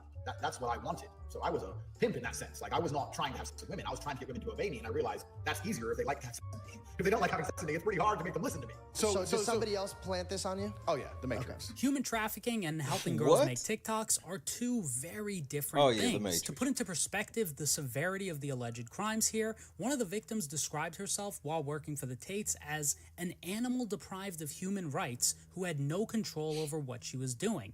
Another victim said that before her relationship with Andrew, she was a happy person, but after, she was unable to trust people or even have a normal romantic relationship. She felt constant pain and guilt. Well, I want to, I'm going to indict him on everything, but you leave the flimsy shit out. That's flimsy. Of all the stuff that they saying these girls are really saying, that one doesn't matter. Because that's not even alleging he did anything. It's just like, it just says she was happy, but afterwards she wasn't. Like, that could be anything. Yeah, that could be him for sure. But, let's dial it back a bit. A taste. I'm no expert in psychology, but I would assume these statements weren't made because Andrew helped them with TikTok. There are 7 alleged victims in this case, and 5 of them have provided detailed testimonies to the Romanian authorities, which are all quite damning. There are multiple witness testimonies. The Tate's electronics were seized, so the prosecutors have access to all of the Tate's electronic communications, and the case also uses clips of Andrew and Tristan confessing to many of the crimes that they're now being accused of. Never pitch a girl to be webcam until after. Never. I've tried it 100 times. I got lazy. I've been on a date with a girl. She's clearly a hoe. She's done cam before. Like, it ticks every box. I'm like, and before I pitch cam, and they never do it. Oh, no, I don't do that anymore. No, you think I'm this. No, you think I'm that. No, they pretend they're offended, even though they're not, to try and prove to you that they're some kind of good girl. It's bullshit. Fuck them first. Do not ever ask a girl to work for you. You have to fuck her. After you fuck her, I wouldn't say no once because you stop past the test. Fuck her, do the test, pass the test, fuck her 2 or 3 more times. I'd say maybe 2 weeks, 3 weeks after that. No, hold on. I'm gonna go back. I want to slow that down, nigga. Why you sped him up there? I don't know, but I'm gonna slow him down. So I'm like, and before I pitch cam, and they never do it. Oh, no, I don't do that anymore. No, you think I'm this. No, you think I'm that. No, they pretend they're offended, even though they're not, to try and prove to you that there's some kind of good girl. It's bullshit. Fuck them first. Do not ever ask a girl to work for you until you have to. After you fuck her, I wouldn't say no once because you just got past the test. Fuck her, do the test, pass the test. Fuck her 2 or 3 more times. I'd say maybe 2 weeks, 3 weeks after that. Say I'm thinking of starting this business. One of the things. That's wild. That's a wild ass strategy. Andrew is being accused of is using the Loverboy method to recruit women into his webcam and OnlyFans. Oh yeah, and here's the crazy part, Donis. They also said he was like importing bitches because it was easier to import motherfuckers from there. So like it was almost like he was getting like people that were in need of help. Like basically, it was almost like the shit read almost like a level of kidnapping to me. fans business. This strategy is essentially seducing someone under false pretenses such as marriage, and in that clip, he admits that he was intentionally misleading the women that he was trying to recruit because if he didn't mislead them, he wouldn't be able to get what he wants. A great example of Andrew using the Loverboy method to manipulate a woman into moving to Romania and working for him is what Andrew did to victim 2. He initially contacted her through Instagram in 2022, presenting himself as interested in a romantic relationship. He even told her during their first ever meeting that he was looking for a woman to marry, and through text he would say things like, "You have to understand that once you're mine, you'll be mine forever. A woman never leaves her man. I'll be the last man in your life. First, I need to see in your eyes that you can never live without me, and then I can trust you to show you everything. Can you be loving enough to be a wife, to be always by my side, wherever I go? Do not talk to any men except me." Over time, he convinced her to move to Romania by saying that they would live together, but when she actually got to Romania, Andrew wasn't even there, and instead she was moved into a house with victims 6 and 7, who she described as brainwashed and do whatever Andrew and Tristan asked them. Don't that sound like a level of kidnapping, nigga? To do. And after a few weeks, victim 2 realized that her movements were restricted and she was only able to leave the house if she was accompanied by others. And over time, she was eventually convinced into creating content for OnlyFans, which she was initially very reluctant to do. And despite Andrew's initial promises of exclusivity in marriage, over time, Andrew's behavior shifted to a cruel form of... Like, if y'all come out with some stories like this with Diddy, it's over. That's real life trafficking. And that's using the Loverboy method to do it. Oh, I love you. Can't talk to another motherfucker but me. You get over there. You see he got other bitches, other hoes who convincing you, come on, we about to start working. You like, wait a minute. But you in Romania now.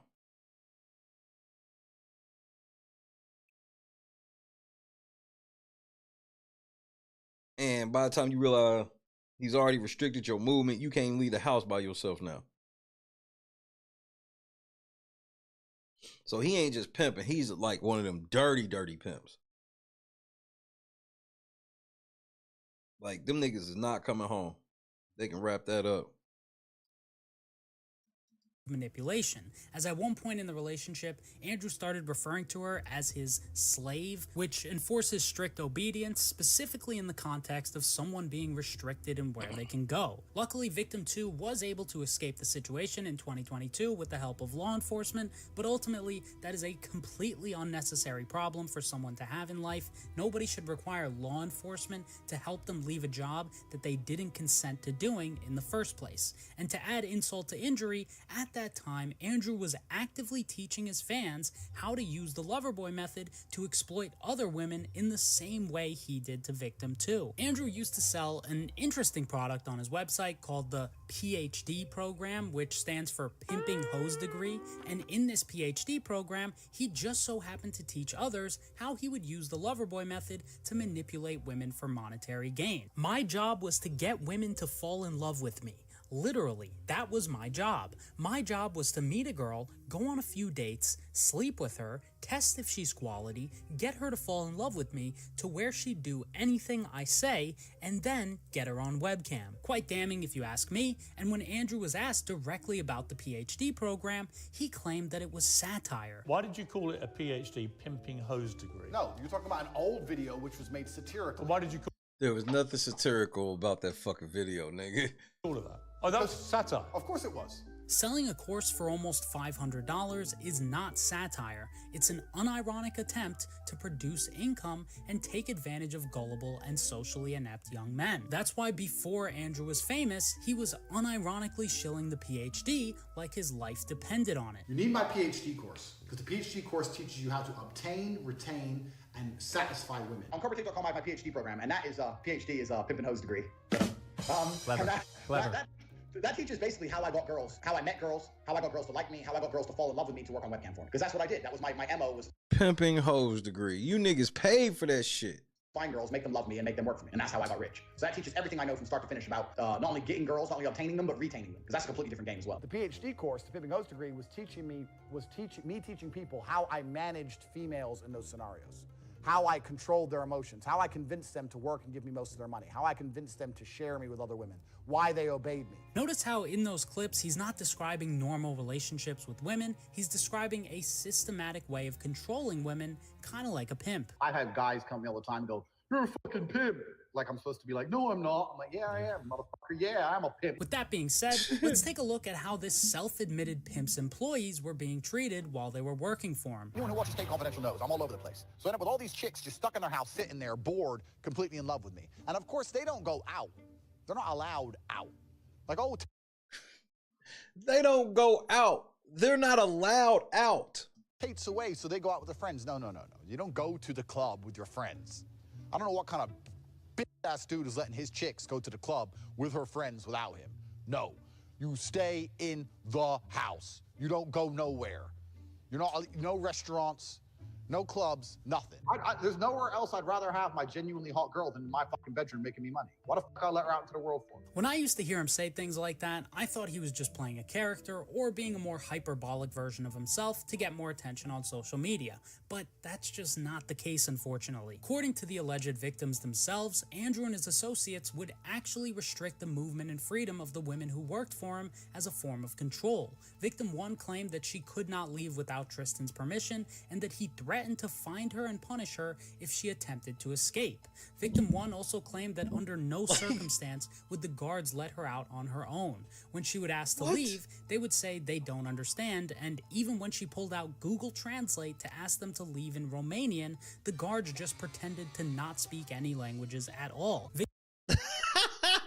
Now she pulled out Google Translate, and then them niggas pretended they didn't speak any languages. No say, no say, no say, no say.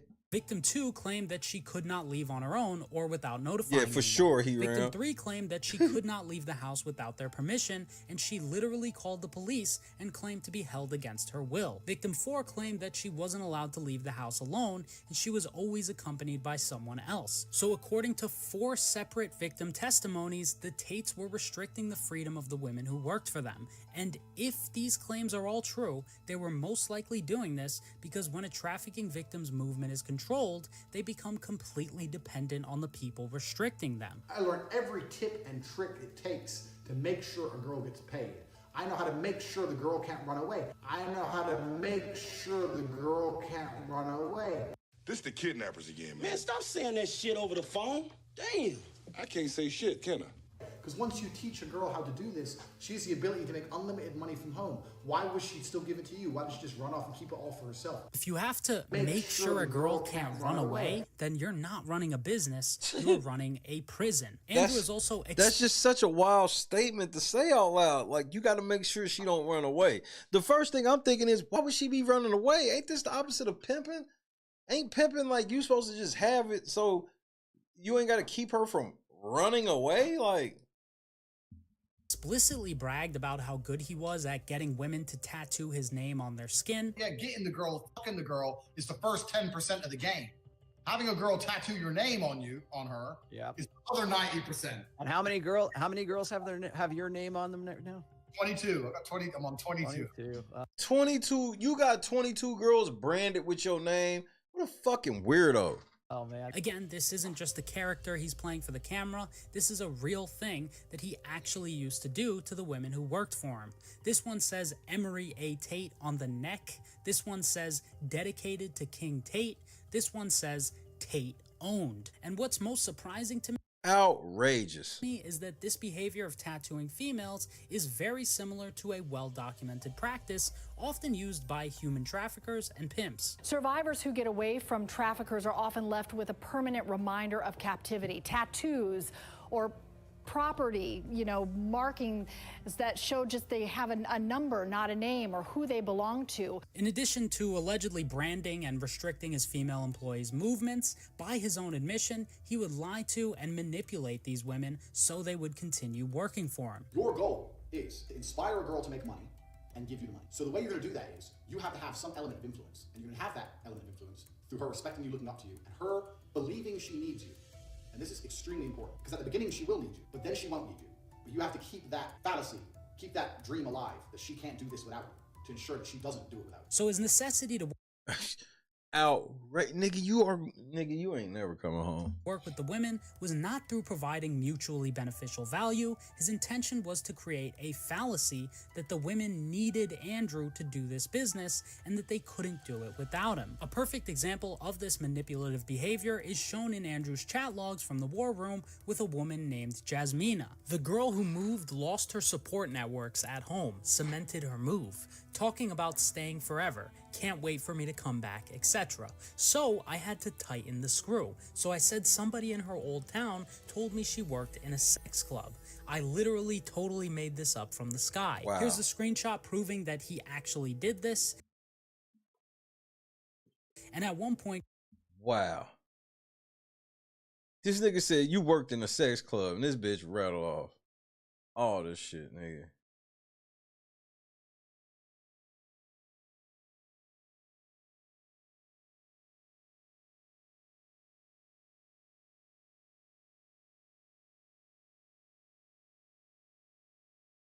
Wow. she literally says, I'm Full freaking on crying alone in a manipulation. room, which is Chadrick, what's happening, cuz? just cruel given the fact that this entire thing was based on a lie. Started calling her a Oh, Robert, liar it's about and that. threatening to kick her out. But the real goal is for her to never go anywhere without me, not even her hometown. I need her working, not visiting friends back in her hometown. So in his own words, he was using threats to isolate the women working for him, like Jasmina. And on top of that, once he would get the women to start working for him, he also admitted to straight up scamming them by just lying about paying taxes. Tax is also another important element for controlling your woman. You're not going to pay anybody tax because you're getting paid in Bitcoin. So you don't need to pay tax to anybody. Oh, okay, so if you just get Now you teaching niggas how to pimp and tax evade. Bet. Go on. paid in Bitcoin, you never have to pay taxes. Because you're getting paid in Bitcoin. So you don't need to pay tax to anybody. You need to tell your girl that you're paying tax. Because girls are lazy. And girls are stupid. And girls don't understand how taxes work. So the girl's working with you, and you're like, oh, okay, yeah, we made this much money, but I'm going to pay the tax to make sure you don't get in trouble. She'll sit there and go, okay. Now that allows you to do two things. One, it's another control element. If I work with him, my tax is not a problem. If I do it alone, I have to deal with taxes. Taxes are complicated. It's a control element. Secondly, it allows you to pay her a smaller percentage. So I used to pay my girls 30%.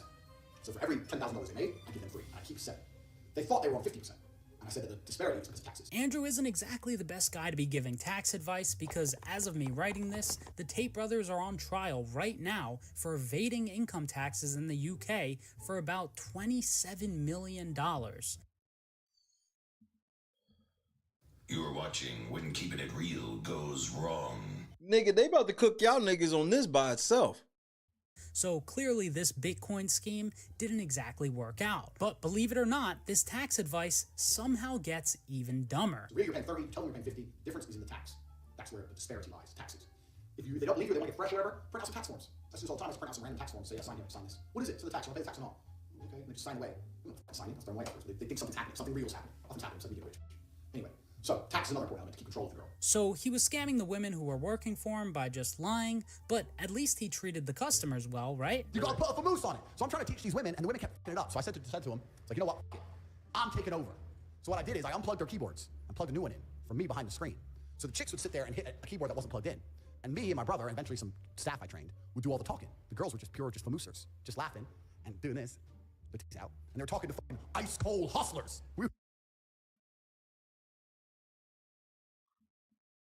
Oh, nigga, you gay. You hear what this nigga just said? They got the bitches on screen pretending that they talking to people on the webcam when them dudes are really talking to them.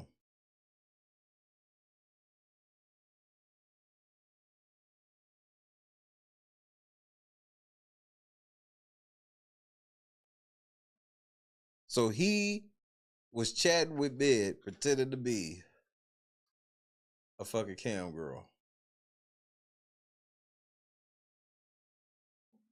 We were taking their money, all of it. And they come and say, what kind of, all of it. We're fucking milking them dry. Milking them dry.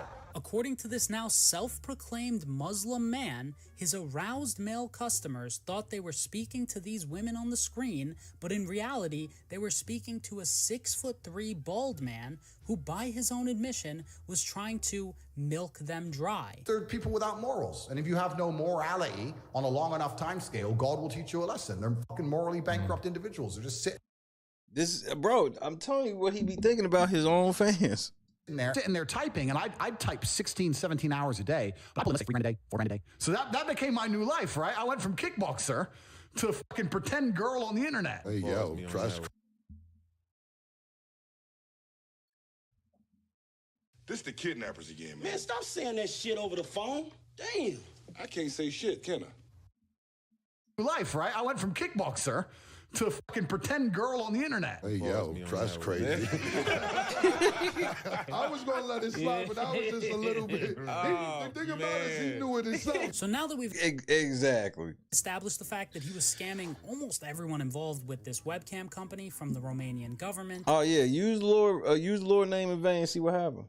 You know what I'm saying? To the women working for him, to the it's coming for him, Deborah. It's coming. virgins buying his content. I want to get into some of the other lies that Andrew often tells in an attempt to defend himself publicly. For example, Andrew often claims that there are no victims in this case and that the women themselves have come out and publicly said that they aren't victims. The girls who they've identified to add to the file are saying that we're not victims of anything and this isn't true. But the state believes it's true. The 2 victims who the DCAR are accusing me of using Loverboy method on have made videos saying, he just told us how to do social media. We're not victims. And for once, What up, there's Rob? actually a little bit of truth there. 2 women have come out and stated that they aren't victims and that the Tates are good guys. Suntem prieteni buni de 2 ani de zile, cam așa, poți să mă treci pe mine ca și victimă, dacă eu n-am spus. I mean, this shit look like a hostage video. The fact that both of them bitches damn near look like the same bitch but with different color hair just lets me know how much control y'all got over them. Că sunt o victimă. There are no victims in this case, and I am not a victim. And I feel it's very unfair that my family and friends are being held as prisoners for crimes they didn't commit. In addition to this, in the indictment, it also says victims 6 and 7 haven't identified themselves as victims. However, in the very next sentence, it clarifies that the evidence presented has shown that these 2 individuals were exploited. The prosecutors reference a Romanian law which states the consent of the victim of trafficking does not constitute a justifying cause. And one thing that doesn't help the Tate's case is that these 2 women have both been branded by the Tate brothers with tattoos. It's written Tate. Yeah, it is. Why? I have lots of tattoos, different ones. The Harry Potter tattoo, the woman's on. Am pe mâna stângă tatuajul ăsta care scrie Tate Girl, pe care l-am You hoes is sitting here. Oh, yeah, I got his name tattooed on me. Oh, of course you do. put din respect pentru. And if that wasn't bad enough, while Andrew was in jail, he went on a recorded line and specifically told his cousin Luke to get these 2 women to make videos defending him and his brother. So in my opinion, those videos made by the women defending the Tates don't hold much weight, as they've been specifically instructed to make those videos. And on top of that, according to the prosecution, Andrew transported these 2 women to Dubai, a place which coincidentally doesn't have an extradition treaty with Romania. And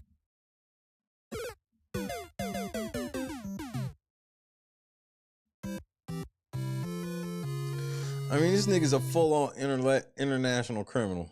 This is real-life sex trafficking. hypothetically, even if these 2 women aren't victims of anything, the 5 other alleged victims are real people who've given real testimonies to the Romanian authorities. And in my opinion, they shouldn't be discredited completely based on the statements of 2 women who were specifically instructed to defend the Tates. Another straight-up lie Andrew likes to try and purport is that he hasn't been involved in the webcam business for an extended period of time. First off, how long ago was your webcam business? Yeah, so I stopped having any involvement with it. I think 8 to 9 years ago I stopped. It was a long time ago. It was at the early stages of the internet. 10 Not the cap. years ago, I helped women promote their profiles on the internet. Correct. Not the cap. 10 years ago. Firstly, I have not been involved with it for 7 years. It's not how I make money. I haven't touched it for a very long time. I believe girls who get constantly naked on the internet are not empowering themselves. They're actually embarrassing themselves. I do believe that. Did I once profit from that 15 years ago? Yes.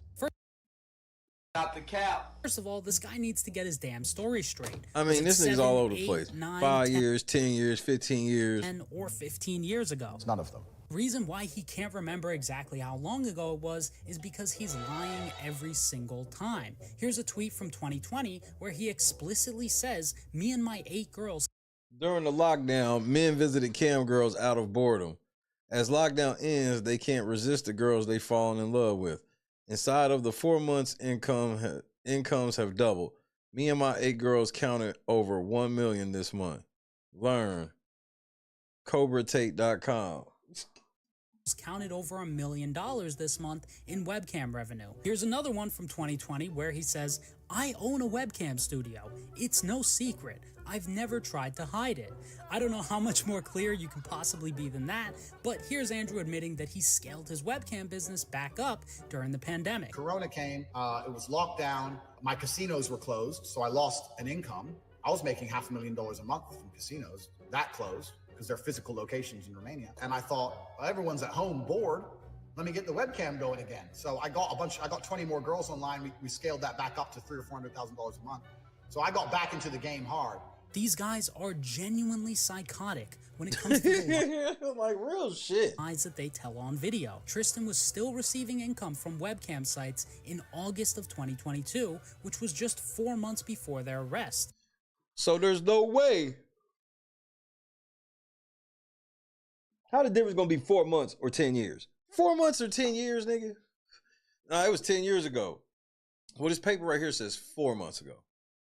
And in this tweet here, Luana was advertising her OnlyFans just a few days before the arrest. So for Andrew to pretend like all of this irrefutable evidence that he knows for a fact is out there equates to being 7, 8, 9, 10, or 15 years ago is just disrespectful to the general public. That's why I'm top G. Everything I say is true all the time. In my opinion, the most absurd lie that Andrew tells is that the reason he's been arrested for human trafficking is because it's all just some Matrix attack on him and that he's completely innocent of everything. If you're a man like me who stands up and tells the truth, they already know you're guilty.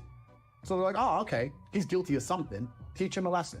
I was in jail because I spoke against power, because I told the truth about COVID, because I told the truth about the war in Ukraine, because I told the truth about all of these things. I don't understand why people would want to put you in jail for giving your opinions about COVID or Ukraine.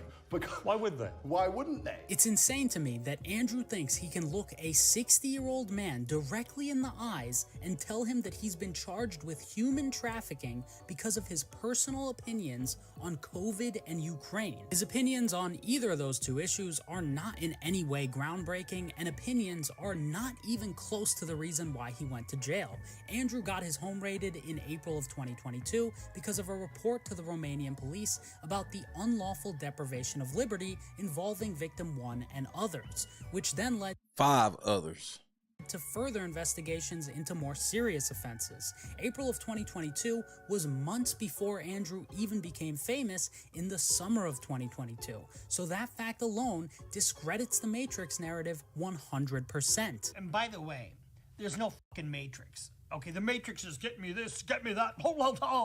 Bullshit.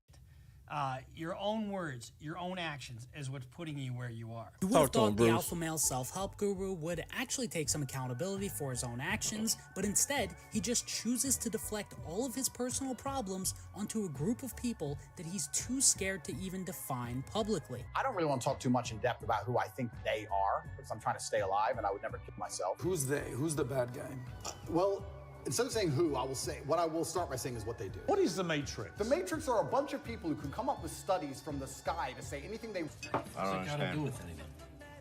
What the fuck are you talking about? I've watched almost every Andrew Tate interview on YouTube, and I still don't know exactly what or who the Matrix are. The guy is literally fighting against an imaginary enemy. And I gotta give Andrew some credit, the Matrix is the ultimate gaslighting tool. Everything bad that happens to him in life can just be blamed on this inexplicable group, but anything good that happens to him is because of his general excellence in life. To disagree with me and to step to me in any regard is only to discredit credit yourself. Because if you cannot acknowledge my supreme abilities and undeniable achievements, then you're nothing but a hater. If you're a hater, you're a little bitch. And by if that's what you want to say. Positioning himself against this so-called matrix, he's shifting the blame for his own actions onto the undefinable group of people, which allows him to create a narrative where no matter what happens, he's the target of an orchestrated injustice and therefore a victim. And this works because he's actually done an excellent job of positioning himself as a martyr. He's one of the top anti-establishment voices in the entire world. He's positioned himself against PC culture, and one thing that actually helps him in terms of being a martyr is that he actually has been targeted and banned by large social media platforms, which is a classic David versus Goliath story. But that doesn't necessarily mean that he's being unfairly targeted in terms of his criminal case. Andrew is not telling some forbidden or secret knowledge that cannot be shared with the general public. He's just really good at gaslighting his fans, which is why before he was arrested, he made sure to predict his arrest and primed his audience to oppose that arrest without critically examining it. You get 3 lives when you Please get better, Regina. Attack powerful people. They first ban you and try and shut you up. Secondly, they'll put you in jail for something you didn't do. And thirdly, they'll kill you. So I've used my first life, which is kind of upsetting when you know that next is going to be some false charges. The 2 worst ones. Yeah, if you survive the false charges, you just die. Imagine I never told the world 25 times they're going to put me in jail for no reason. Like, the second I went to jail for no reason, that helped me a lot. So I'm kind of predicting the future as a shield. Once again, this is just gaslighting. The real reason why he was able to tell his fans he was going to get put in jail unfairly is because after the April 2022 raid, he knew for a fact that he was being investigated, and he most likely also knew that he's done some shady stuff in the past, which is why he started hinting at the fact that he would get arrested for no reason as a way to counter the inevitable. Anybody who stands up and speaks loudly up against the Matrix, if you do it too loud, too long, sooner or later they see you as a problem, they want you to go away. And there's 3 stages to that. First, they try and delete you everywhere and cancel you like they've done to me. The second. Yeah, but the crazy part is you represent everything that the Matrix won't, though. Let me grab my drink. I'll be right back. You are the Matrix.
All right, I'm black.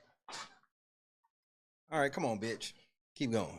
Second stage is put you in jail for no Danny, reason. what's happening? The third stage is to kill you. And by preemptively declaring any future arrests as baseless, Andrew positioned himself as the victim of a conspiracy rather than a suspect under legitimate scrutiny. If I was telling men to put a wig on and become a girl, I wouldn't be going through any of this legal trouble. Not a single drop of it. And by the way, well, here's the thing. He's telling the truth on some of what he be saying with that, where it's like, maybe he could get away with some of his crimes if they weren't of the type of thing he is. But you know what that is, bro. If you really trying to get away with this shit, then you should probably be on their side. Tristan is not just some innocent bystander in all of this. He is just as bad, if not worse, than Andrew. Don't forget, my girls were making us money too. I was doing the exact same thing, just for the record. I have recruited, I think, although you've worked with a lot, more girls into, I guess, the adult entertainment industry than anyone else. I really have. I used to think Tristan was the more rational and less hyperbolic version of Andrew, who was just along for the ride, but as usual, I was wrong. This guy is a complete monster. Here's a tweet from his old Twitter account. On Twitter. Remember, guys, 30 is the first year you can legally fuck women half your age. Don't feel old. Life gets better with age. What?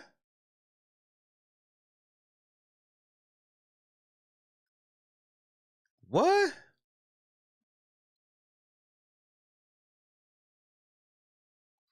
I don't see the. I mean, I guess I can maybe see it with Andrew, but Tristan just looks like a fucking douchebag. He looks like a douchebag trying to look like Andrew.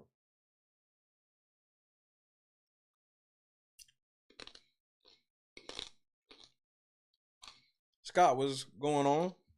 Scott Johnson in the cut one time, bro. You a wild motherfucker, bro. I just want to make sure I put that on record. Twitter, just type in "the talisman lives." But we running. Fuck it, we running. My at is lives talisman. You can find all my opinions there. And before Tristan was famous, he also used to be very transparent about the fact that he was really into virgin and younger women. When you run game like me and meet the women who I meet and roll in the circles I meet, you meet beautiful virgins. Come on, man. What kind of conversation is this?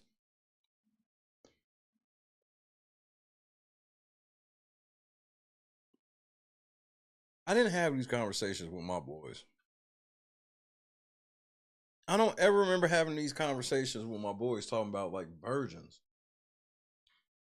I don't. So I can't co-sign. This is some weirdo shit to me. Like I would look at a nigga, I look at one of my niggas weird. He'd be like, "What are you talking about?" And this is like in my 20s. I'd have been thinking this is weird. Sometimes. Me, I'll do 2 or 3 virgins a year. There is a... You're with 2 or 3 virgins a year. You know what I personally hear when I hear that? You be fucking with kids. Good night, Boston. Tactic, which I'm going to share with you on how to date a virgin. Yeah, we're good on that, bro. This guy looks like he's about 30 years old in this clip, and he's giving lessons on how to go pick up virgin women. And I think the reason why Tristan used to be so openly into younger women is because they're less experienced in dating, which makes them more vulnerable to manipulation and false promises. One of my main chicks has 200,000 Instagram followers, and I took her virginity when she was 17. I love kids, Charlie. I love... You took her virginity when she was 17? And you're bragging about this.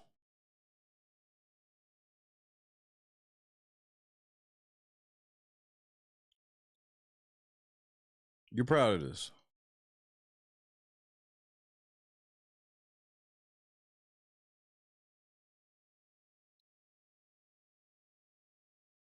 Love kids. Tristan. I would really not be screaming that at the top of your lungs.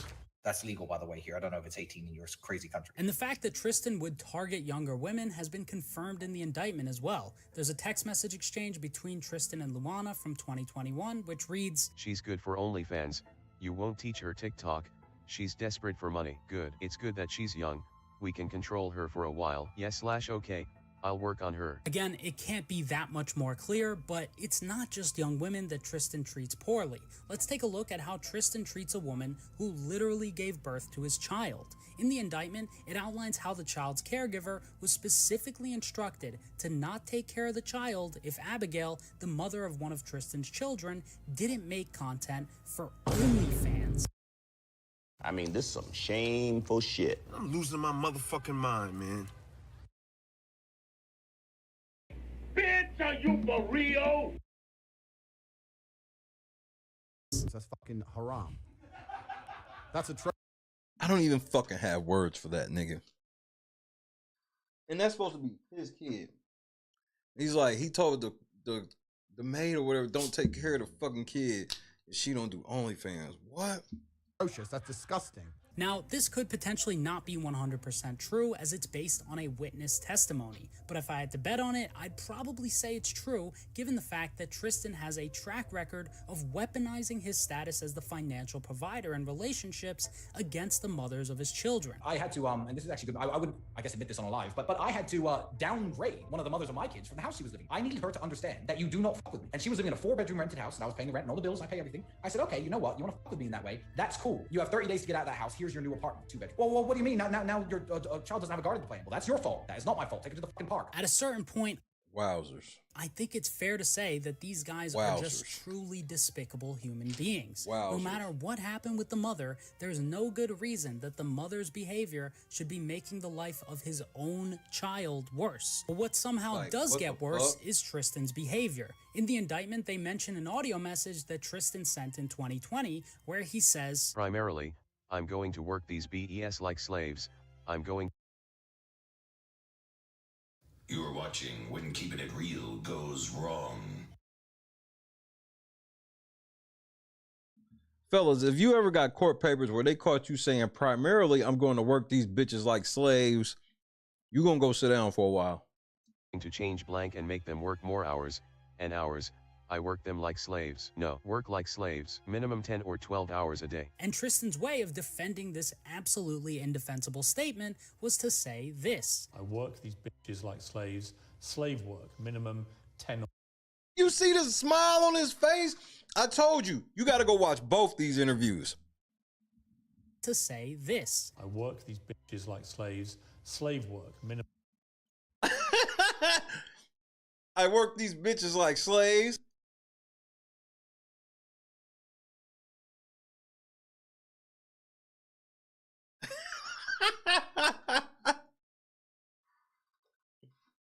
Yeah, right, Rob. Come here and stand by the pigs. Like, nigga, what? See, it's these type of smiles and shit that make you want to slide a nigga. A nigga get to smiling like that, you got sliding. He's smiling to hearing about him working bitches like slaves.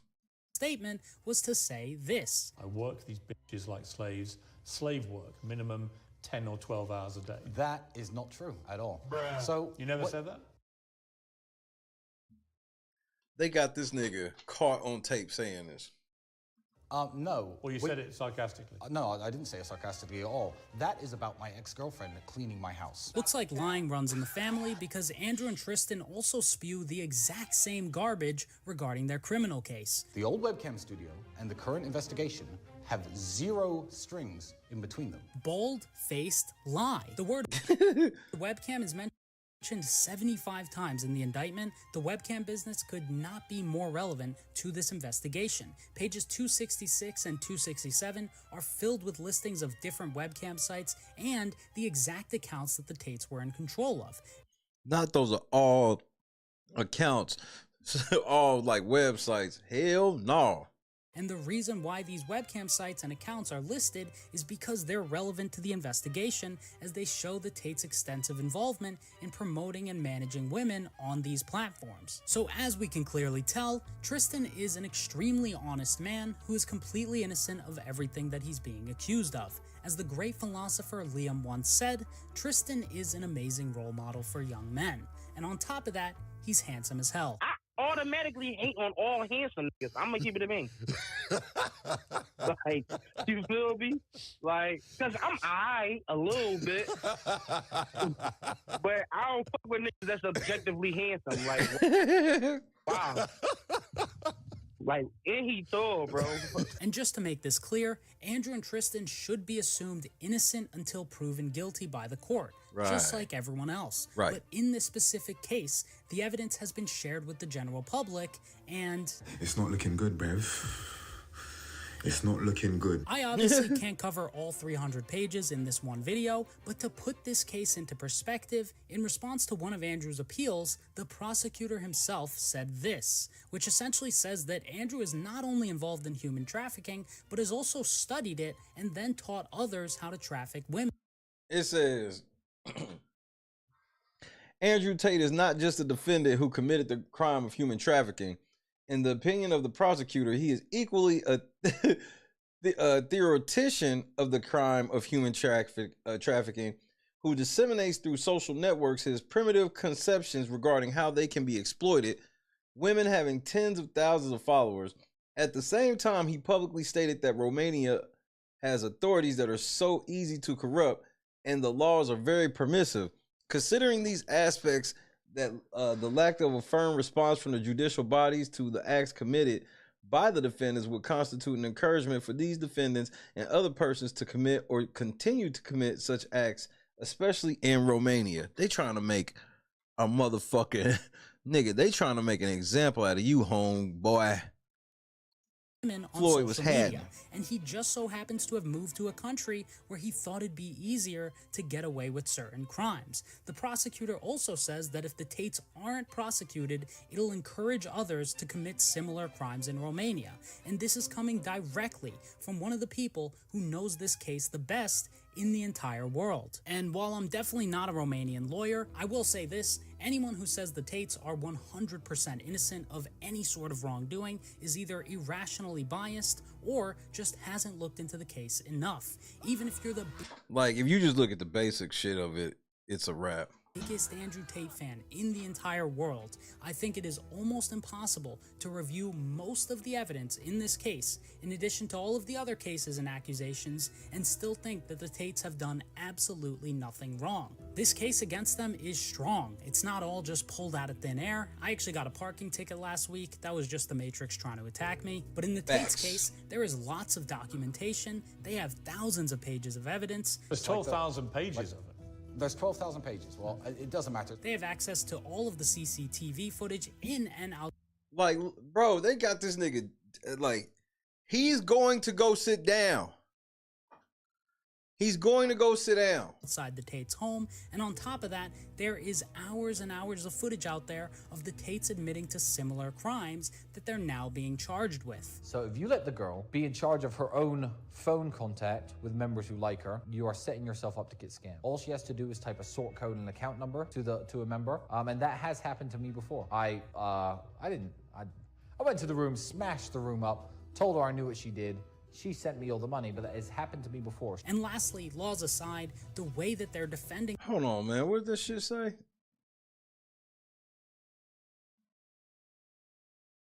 The move now is the following. Georgiana, okay. Tristan, both of you kick her out of the house. Hit her if necessary. Damn. Kick her out of the house. Hit her if necessary. I don't care. Don't let her take her things. Thank you. Okay. Luana said Tristan or Tate. No, it was Tristan Tate rather. I'm sorry. They keep putting these niggas' last names first and throwing me off. When you kick her out, keep her things in Georgiana's car so victim 7 can't give them to her if she comes back later. Kick her out with nothing. Georgiana, you've seen me do this 10 times before. Go do it now. Both of you. We'll take care of it. Are you on your way? I'm getting ready now. Yep. Good. Wait. Maybe kicking her out work. Don't hit her yet. Wait in the car. This nigga's car. Nigga, they got y'all niggas all on the phone, nigga. He sent me all the money, but that has happened to me before. And lastly, laws aside, the way that they're defending themselves publicly is preposterous. And frankly, it should be a crime in and of itself. All they do is lie and gaslight by saying everything is fake, everything is out of context, it's satire, there are no victims, TikTok, The Matrix, Tooth Fairy, which makes them look as guilty as humanly possible because whenever someone tries to defend the indefensible, most of the time they just end up looking stupid. You said slave those bitches. You said slave those bitches. Work them 12 hours or more. You're a bitch. In my opinion, all of that combined puts the prosecution in a very strong position and the defendants in a very bad position. But at the end of the day, this is a criminal trial and anything can happen. The outcome is never going to be guaranteed one way or another, and it is 100% up to the court to decide whether the Tates are guilty or innocent of what they're being. Now, I will say they out on house arrest. Well, Tristan not even on house arrest. Andrew's on house arrest. Tristan is just like out on bond. So I didn't even think they would get that, but they got that. So maybe they can buy the government. Being accused of. Do you ever look around you and just look at the world and feel like, kind of like we're in the Matrix, like there's something missing? Number one enemy of the Matrix. They project a false version of reality in real time that people subscribe to. I'm the enemy of the Matrix. Everything I've ever said about the Matrix is true. Most people are starting to realize and wake up from the Matrix and understand there are no political solutions because it's all a scam and it's all a lie. Despite Andrew's attempts to blame all of his personal problems on the alleged Matrix, Andrew is actually the one who runs his own Matrix. This nigga's corny as fuck to me, bro.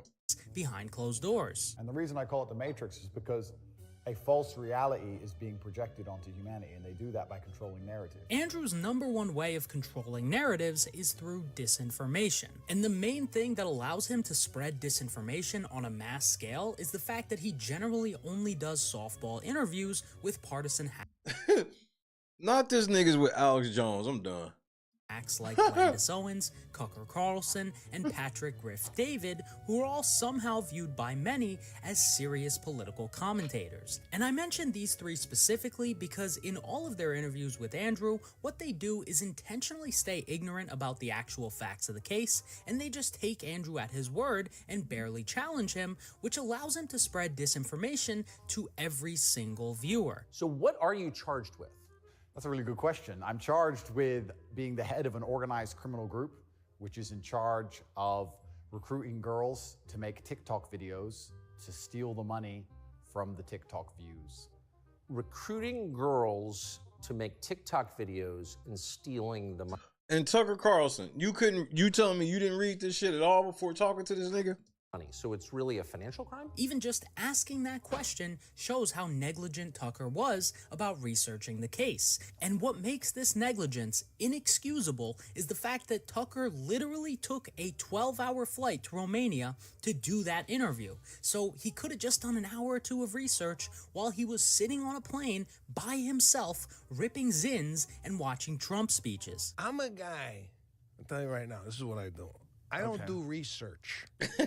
None. No Google search? No Google search, no nothing. But Tucker chose not to do any research because he's playing team sports. So he prioritizes the best interests of his political allies for monetary gain over the actual truth. Kind of like our friend Candace Owens. I do think what's happening right now is they are wrongly conflating you having run a webcam business, however long it was ago, to the criminal cases happening in Romania. Keep in mind, in this exact same interview, Candace claims to have read the indictment on numerous occasions. And I read the indictment again. I've read the indictment, and I do want to make it clear, that is the definition given in the indictment of what they're referring to. And they mention OnlyFans. Correct. On the indictment page. So Candace claims to have read the indictment, but then makes the obviously false claim that the webcam studio is being wrongfully conflated with the current indictment for human trafficking, and then she goes on to allow Andrew to spread whatever propaganda he wants on her platform uncontested. I'll give a very quick rundown on the case.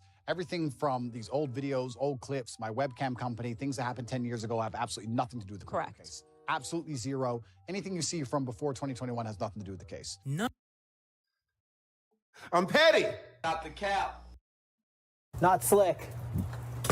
None of that is true. Victim 5's testimony is 100% based on her working for Andrew on webcam, and it spans from 2016 through 2018, which last time I checked... Nah, she went to the right-wing version of Diddy, so whatever white people be wilding out, wild party is known for, that's where she be going. Is before 2021, and some of the old clips from before 2021 are quoted word for word in the indictment. Yet, Candace, who apparently like she might even have been to Epstein Island.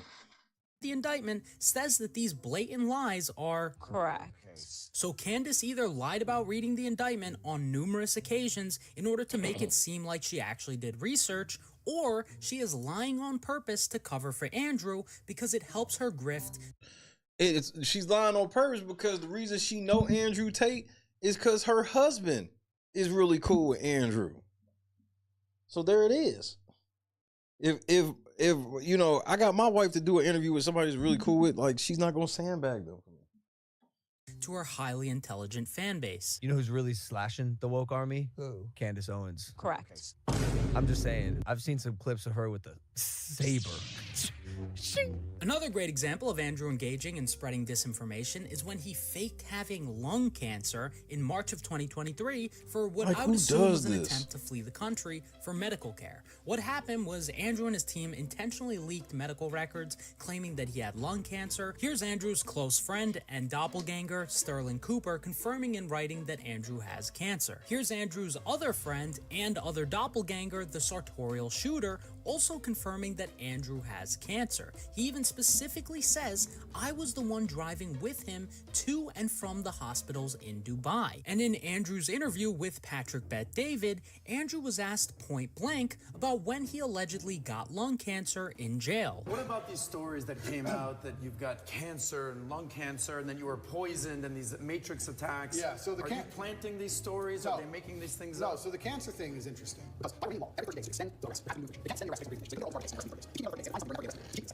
So when I was having medical scans in Dubai, a dark spot was identified on my lung, and I had follow-up tests booked for February.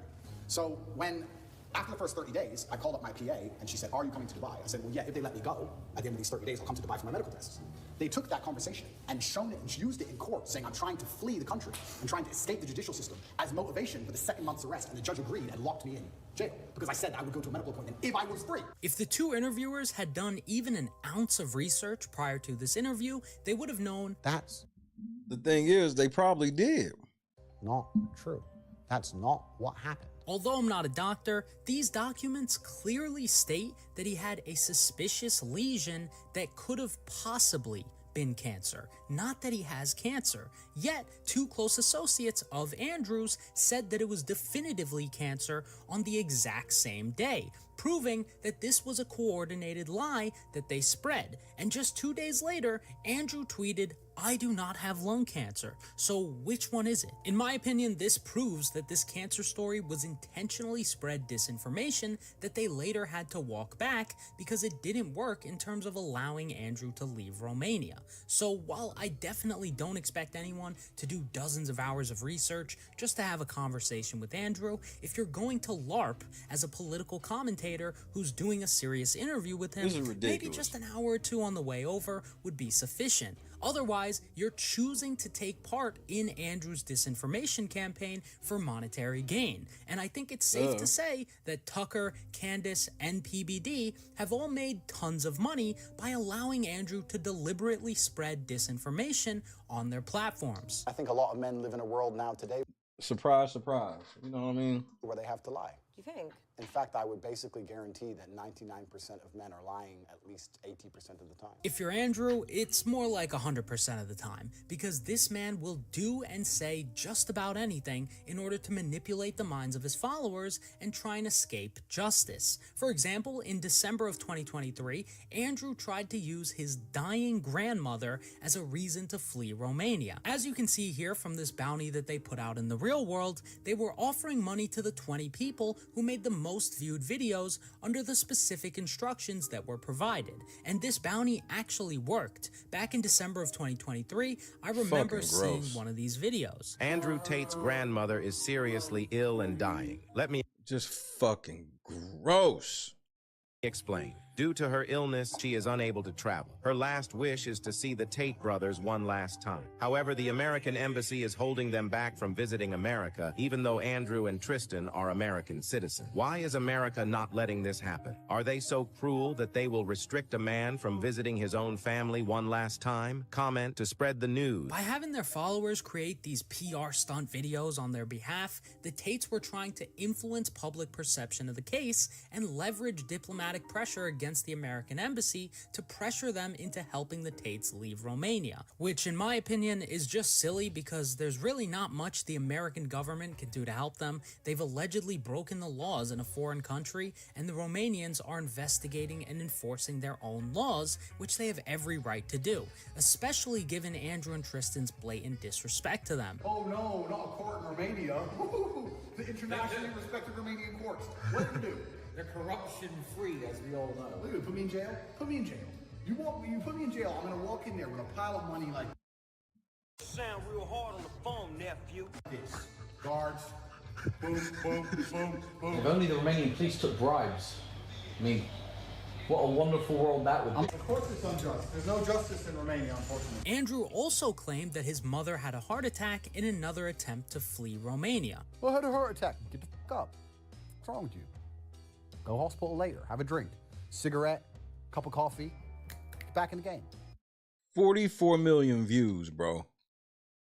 Fucking having heart attacks near me, little pussy. And just like every other sentence that comes out of Andrew's mouth, he completely lied about his mother having a heart attack. According to the court, what actually happened is that his mother called an ambulance after experiencing an undisclosed medical emergency and received an EKG and a cardiac checkup, and she was later discharged. She did not have a heart attack or any sort of life-threatening medical condition which would require the Tates to leave the country. So although I hope his mother stays healthy and is okay, yet again, Andrew created false information out of thin air and tried to weaponize that false information against the Romanian government for what I would assume was an attempt to escape justice. What I don't understand is why anybody listens to anything they say. I know, it is because they've been caught lying so many times. In addition to constantly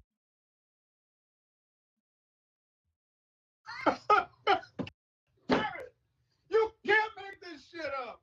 spreading false information to try and flee Romania, in an article written by BuzzFeed, they claimed that a group of 4,500 bot accounts tweeted in support of Andrew around the same time that he was arrested in Not this nigga got a Twitter bot farm. I'm shitting. December of 2022. Fake accounts were defined as those who had less than 10 followers and were created within the last 3 months, which is actually a really smart strategy because, as we all know, justice in Romania is determined by how many likes your Twitter posts get and not by the court. And having to artificially boost up his numbers through bot accounts shows that Andrew wants to appear more famous and well-liked than he really is. It's an attempt at creating social proof to influence public perception positively, which he seems to have some sort of an unhealthy obsession with. My team analyzed the comments in every single video I've ever made. I get reported every single day with the entire internet. What's said about me, what's good, what's bad, etc. 99% of the comments on anything I ever do is positive. 90% of comments on my videos are positive. When I got the report from my team and they said 99.4%, I have my own team monitoring social media comments in real time. 99.9% of all comments are on my side. The majority of comments regarding me are still positive. My team analyzed it in real time. All the comments are on my side. The news movement, which has done a great job of covering Andrew, interviewed one of his former employees named Eli Anpa, and Eli also claimed that Andrew and his team use bot accounts on social media websites. We have many Twitter employees, we have Instagram employees, TikTok employees. When we want to, we can delete an account. But our preferred method of choice, because deleting is kind of harsh. For small accounts, we can just mark them, and that's it, and nobody really cares. But for bigger accounts, we use a thing called PR marketing campaigns and narrative control, meaning that we have big accounts that side with us, with many smaller, real-looking, human-like accounts. So if you tweet something against Tate online, both big accounts with ties to the war room and smaller bot accounts will challenge you with a pro-Tate narrative. Whatever the perceived attack is on the Tate brand, that the marketing, the post, the tweet, the thread, whatever is purporting, we counter that with our Tate bots. We get big accounts to slander the person that's making that thread or that tweet or that post. And now that we have pretty strong evidence that Andrew has previously used bot accounts to artificially increase his numbers on social media, who's to say he's not botting on other things? Obviously, he is extremely famous and well-known regardless, but why should anyone trust that he has 9.6 million 9.6 million Twitter followers when we know that he's most likely used bots on social media in the past? I will not compromise my integrity. The one thing people know when they look at me is I'm an integral person. I certainly have morals. Because Andrew has such good morals, he also uses his personal matrix to weaponize his fan base against those who speak out against him. A perfect example of this is what he did to KSI. When Andrew got deplatformed, KSI tweeted, "Thank God Andrew Tate got banned," and Andrew and his team's response to this was to try and get JJ canceled. This is a message from Luke, Andrew's cousin, in their old Hustlers University chat, which reads, "Going to make a KSI canceled bounty as well. The world needs to know KSI is a hypocrite who has done horrible Nigga, y'all put a bounty on KSI? Y'all niggas are wild. things and that he should be canceled himself. This is the counterattack." So I did notice, I think it was around August, I was getting like a huge amount of hate. It was kind of weird. I was like, all of a sudden I had people trying to bring up my past. So Andrew and his boys are using their propaganda machine to engage in the same cancel culture garbage that they sit for hours on end criticizing. They're launching targeted harassment campaigns on people whose only crime is saying things that they personally dislike. Isn't there a pang of hypocrisy there? Well, there's a degree of hypocrisy, but I'm going to be hypocritical, and the reason for that is because I'm rich. Unfortunately for Andrew, You can't make this shit up. What kind of shit is that? Andrew, being rich just isn't an excuse to be this hypocritical. I would never shout for any of the people who disagree with anything I say to be silenced or canceled. I don't think that that helps the world. Those words mean absolutely nothing coming from Andrew, because Unreal. putting JJ aside, Andrew has an undeniable track record of trying to censor those who speak out against him through doxing and harassing. For example, in August Sounds familiar.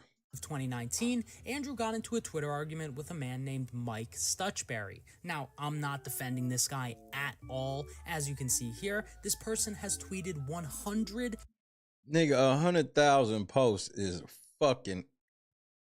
This is a sickness. 100,000 posts is a sickness. It's a sickness.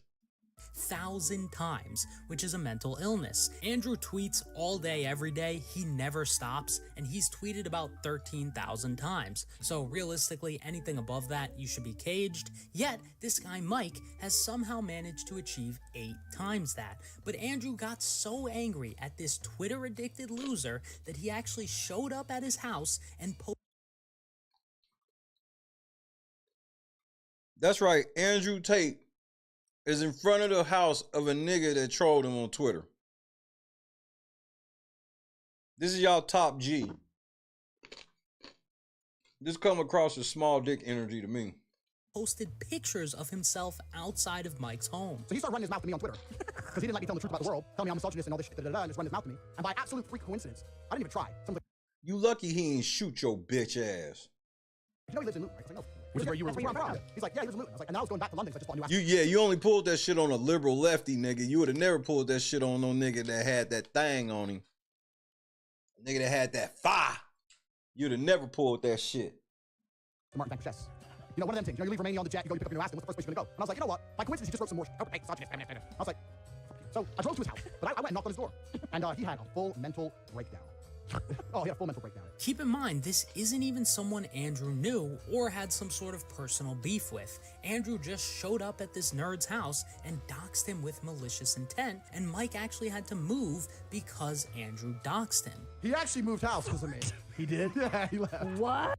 And that's hilarious to him. He actually moved out. Yeah, he moved out. But look, we all make mistakes. Everyone's due for the occasional crash out every now and then. However, this unfortunately wasn't the only time Andrew did something like this to someone who was talking trash about him online. In January of 2022, Andrew got into a Twitter beef with a guy named @ColtyBra because he tweeted saying he would beat Andrew up, which is absurd because it's not even close to physically possible in this case scenario. Wow. For years of his life, Andrew used to practice beating people up for multiple hours That's how a day. I knew this nigga. Nobody is beating him up unless they're all I bullshit you not. I did not even, when they said it was like this Andrew Tate nigga, I had no clue it was the kickboxer. It floored me when I found out it was. also a pro fighter. I don't think you have the facilities for that, big man. But Andrew's ego got so damaged by this impossible statement that he immediately challenged this guy to a fight, and then, when Colton didn't accept, Andrew decided to post this guy's full home address in different tweets. Then he went on to post photos of Colton's mother and father and where they work. Then he allegedly sent his goons to Colton's house to try and intimidate him. Wow. Kathy, what's happening? And for the cherry on top, he then went on a podcast just to brag about how good he is at destroying his haters. First I put his street name, then I put his house number, and then when guys turned up at his house, I had to fly some friends of mine from Vegas to LA. Like, I had to spend money on this shit. This took time out of my life. When he looked out the window and saw the SUV, then he starts apologizing on the internet like a little bitch. Given the fact that what Colton initially said Nigga, who's the bitch? You didn't just pull up for the one-on-one. You just said you pulled up with a gang of niggas, bro. is just not possible, it's really not that big of a deal at the end of the day. If you want to do the back and forth thing, sometimes it's entertaining, most of the time it's not, but doxing and posting pictures of his parents and having people show up to his house, then threatening to sue his family into oblivion is way past the line of normality for online beef. I don't need a reason. You're gonna have to defend yourself, regardless. Yeah, he's supposed to be the alpha. He's supposed to be the nigga I'm a follow. That's the thing about the American legal system. You cannot ignore it. I don't care if it costs me $1 million to take $1,000 out of your bank. You're going to be in court twice a month for the rest of your human years. That clip gave me AIDS. I now have AIDS. Fair, to be honest. Watching this 35-year-old self-help You guru ain't shit for clipping brag that about together. suing someone's entire family because he chose to dox him is just an absolute embarrassment to all of mankind. If the aliens saw this interaction, we would all get nuked, and I can't even say that it'd be undeserved. This is not the behavior of someone who should be giving self-help advice to anyone, specifically the youth. And all in all, it's just extremely unhealthy on all sides. Now, this might strike some viewers as harsh, but I believe everyone involved in this story should die. Another way that Andrew weaponizes his fan base against those who dislike him is by directly telling his fans to defend him when people leave mean comments about him online. I really want to make it clear when you're defending me to try and do it in a respectful way, because sometimes haters come at me and talk a bunch of garbage. I don't want any of my fans to come along and say, well, you're an idiot, you're ugly, you're this. If you're going to defend me, do it respectfully. Even if people hate me, even if they're insulting me, don't insult them back. Hate doesn't beat hate. It just creates a brick wall. If somebody says they hate me, explain to them calmly that they don't understand the context. Show them a longer format video. Although he tried What kind of shit is this, nigga? I'm not gonna be your lawyer, nigga. to qualify these statements by telling his fans to defend him in a respectful way, the message is still terrible. If Andrew chooses not to defend himself from someone, he clearly doesn't care. Otherwise, he'd respond himself. And if he actually cared about his fans, he would tell them that they probably shouldn't waste their time defending. Andrew and his team have also done targeted harassment campaigns on the alleged victims in his criminal case. Now, keep in mind, before Andrew was arrested, he used to always brag about how no woman has ever come out and said anything bad about him. And what's actually a miracle, it's not a miracle, it's actually a testament to how nice I am in general. Not a single woman's come forward. I have no accusations. No woman's come forward saying anything. There's a video and the girls come forward 3 times saying, listen, I'll take you to go to I have no criminal charges. There's no charges at all against me. I have not hurt any women. No women are coming forward saying Andrew hit me. Zero. No criminal convictions. No criminal record for hurting women. There's nothing on the internet. I have no criminal record from any woman. Sir, I know exactly what you're talking about, too. Andrew is a bad person. Hit that like button, y'all. Not one. No criminal record. No girls come forward saying I've done anything to anybody. No victims of any kind. And now that women have come out and said he's a bad guy, him and his team are actively trying to silence and harass those women. For example, in a tweet by Tate News, who Andrew has personally endorsed in the past, Tate News revealed the full name of one of the victims, doxed all her online pseudonyms, and posted screenshots of all of her active social media pages. And the only reason why they did this is so Andrew's fans would go and harass her. The victims— Oh yeah, Hustlers University is nothing more than one of the biggest scams on earth. Identity Ponzi, pyramid, all that shit wrapped in one. is supposed to stay anonymous. The reason why the indictment is redacted is to protect the victim's privacy and to prevent harassment or further victimization. And as you would expect, Andrew's fans did exactly that. This guy says her location is on Twitter. She has been targeted and will be taken care of soon. What kind of shit? This guy says karma will come back at you for trying to destroy 2 innocent men, and you'll get what's coming to you. And these fans don't even know whether the Tates are guilty or not. That is up for the court to decide. But these geeks are just blindly defending their demagogue and attacking people on their behalf, which is irrational. Andrew has also posted this same victim in one of his Rumble videos that I've seen, but obviously I can't show that. He's also suing that same woman for defamation in Florida, and as of now, they're set to go to trial for that. But the judge in that case has ordered that the Tates are prohibited from sending texts, tweets, or making posts on social media that could be seen as intimidating witnesses. So even the judge himself is saying to stop harassing this woman publicly. God put morality inside of all of us. They're godless creatures. They don't feel a fucking ounce of shame. None of them. In my opinion, the most insane thing Andrew and his team have done occurred at a press conference held to highlight the harassment of the alleged victims in the Romanian criminal case. In a beautiful display of morals and ethics, Andrew's lawyer showed up and, you guessed it, started harassing people. Obviously, this systematic harassment goes way deeper than I have time to cover, but this Twitter account @CrayonsMurders has done a great job of covering things like this if you want to see even more. Update: in the process of me editing this video, a random Andrew Tate fan falsely accused Crayons of being a child predator, and as you can see, Andrew replied yes to this tweet, spreading this baseless claim to his massive audience. However, we have undeniable evidence that this isn't Crayons. My newest coach today literally dropped some Jedi Master Yoda wisdom on me. Then he transported them to Romania. He sheltered them in a house full of sex workers. When he fussed at me, he invoked false debts that the girls could never get out of. This disproves this narrative 100%,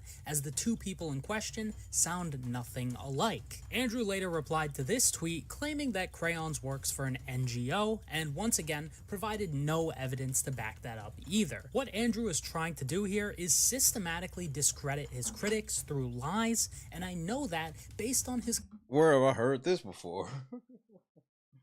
cousin Luke's own admissions. Whenever there's someone who made like a hit piece video on the War Room or anything negative about the War Room, right? There's some YouTube videos out there that exist. You always need to discredit the person who made the video. That is the key. You need to make the person who made the video be a liar. That's what you need to be. They need to be a geek, a dork, nerd, geek, liar. That's what they need to be. Someone who's completely not trustworthy. You need to destroy the source. There's no other way to do it. Because someone's lying. So it better be them, right? And coincidentally, around the same time this all took place, So Crayon's account also started getting botted, which was most likely a failed attempt to get him banned. So still to this day, Andrew and his personal matrix are coming together and trying to attack the people who speak out against them. And it really makes you wonder, what truth is Crayon's telling that Andrew is trying so hard to suppress? On another note, Get them players in early game tomorrow. Andrew, or the MCN he works with, also sent me a false copyright claim for a video I made on Andrew when he first got arrested. Now, I don't know exactly what their intentions were with this copyright claim. It could be for doxing purposes, it could be that Andrew is going broke, or it could potentially not even be coming directly from Andrew. I don't know.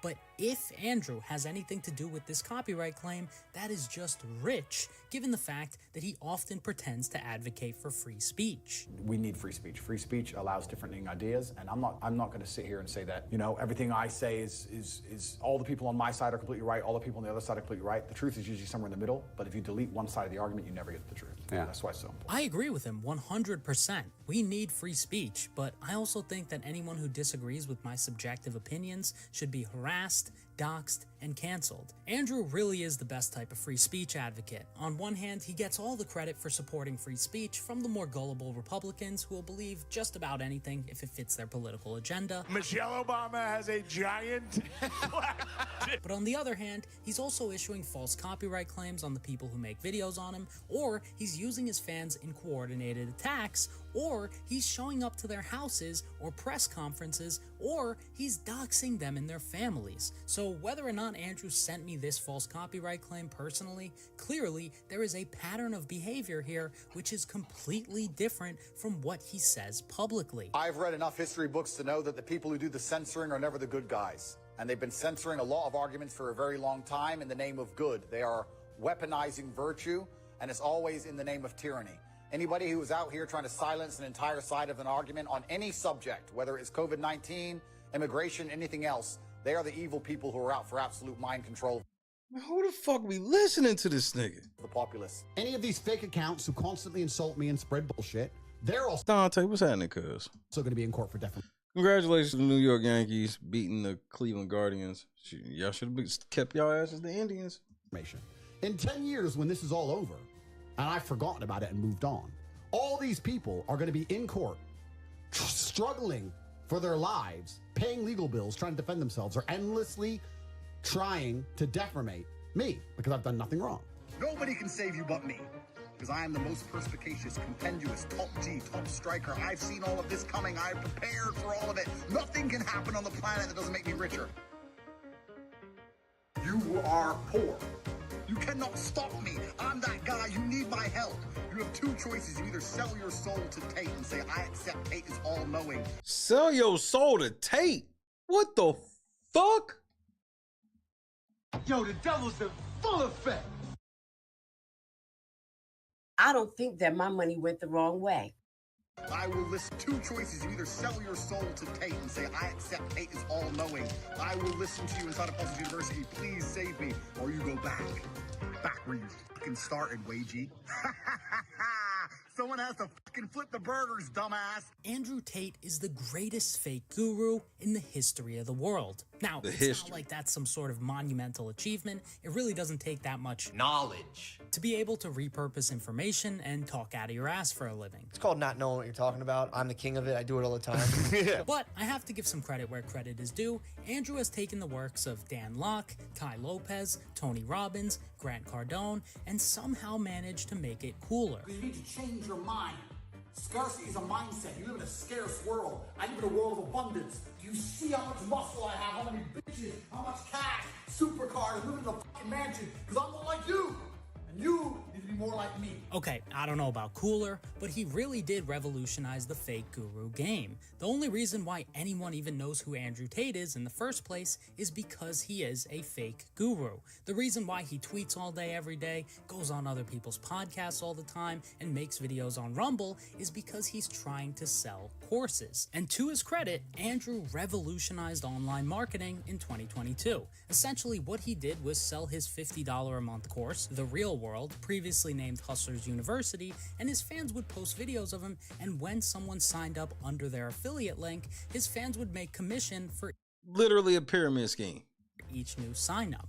He was somehow able to convince his followers to pay him $50 a month to promote him and his content online, and they were getting paid scraps on the back end. And this affiliate marketing strategy is the only reason why anyone even knows who Andrew is. Andrew has been making content consistently. It actually was a smart idea though.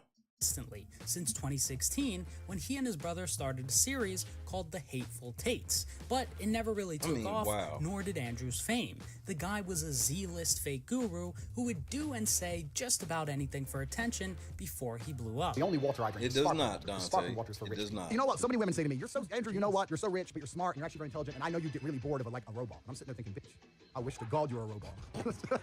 Who the fuck drives a Tesla? There's no man alive in a Tesla. I couldn't keep the living fuck out. I'll drag you from your Tesla by your neck in front of your bitch, and you won't do nothing. What kind of full-grown adult? I'll drag you out of your Tesla by your neck in front of your bitch. You won't do nothing. Try it. Deliberate. Like, nigga, you'll just have to whip my ass. Not on accident. Deliberately eat sushi. Breathe air. You don't need a vape. Have you ever seen anyone with a vape? And I think that's part of what makes this strategy so smart. Andrew had years of backlogged yapping that his fans could repost for free and make money off of. And obviously it has worked. As you can see here, two of the other most popular fake gurus that I can think of, Grant Cardone and Tai Lopez, haven't been able to achieve even a fifth of Andrew's fame, and he didn't even have to do a majority of the work himself. Nigga, what? Oops, I'm a genius. So his entire business model was literally built off of exploiting. Thank you, Jill, for being the voice of reason. The exact same people that he claims to be helping. I've got all your backs. I'm here to tell the truth. I'm martyring myself. They're trying to destroy me and put me in jail because I'm standing up for you. You're broke! But there was one major problem with Andrew's strategy. He used to constantly admit to committing crimes on video, and a lot of the proof I've shown in this video has actually been posted by Andrew's fans themselves in an attempt to market his courses. And given the fact that Andrew knew that he's probably done some shady stuff in the past, and that when he first decided to utilize this affiliate marketing strategy, he knew he was currently being investigated by the Romanian government, it was actually delusional for him to use this strategy to try and become famous. Not delusional. He was paying people to post clips of him to try and go viral, but he had no way to filter or curate those clips. For most people, that's totally fine, but if you're Andrew Tate, that is a recipe. Right, some of the clips may be actually felonies. For disaster. April. That was her name. That was her name. And I was like, you're hot. So I messaged her. She's like, I'm only 16. I was like, give a fuck. Know about me. 21, I don't care. Once you're 18, if you want to get yourself a real man, I know a guy. Oh my Lord. You do? I do, yeah. I do know a guy. You know, you said it looks like I'm in a teenage girl's bedroom. Yeah. To some people, that would be an insult, but to me, I find that quite flattering, to be honest.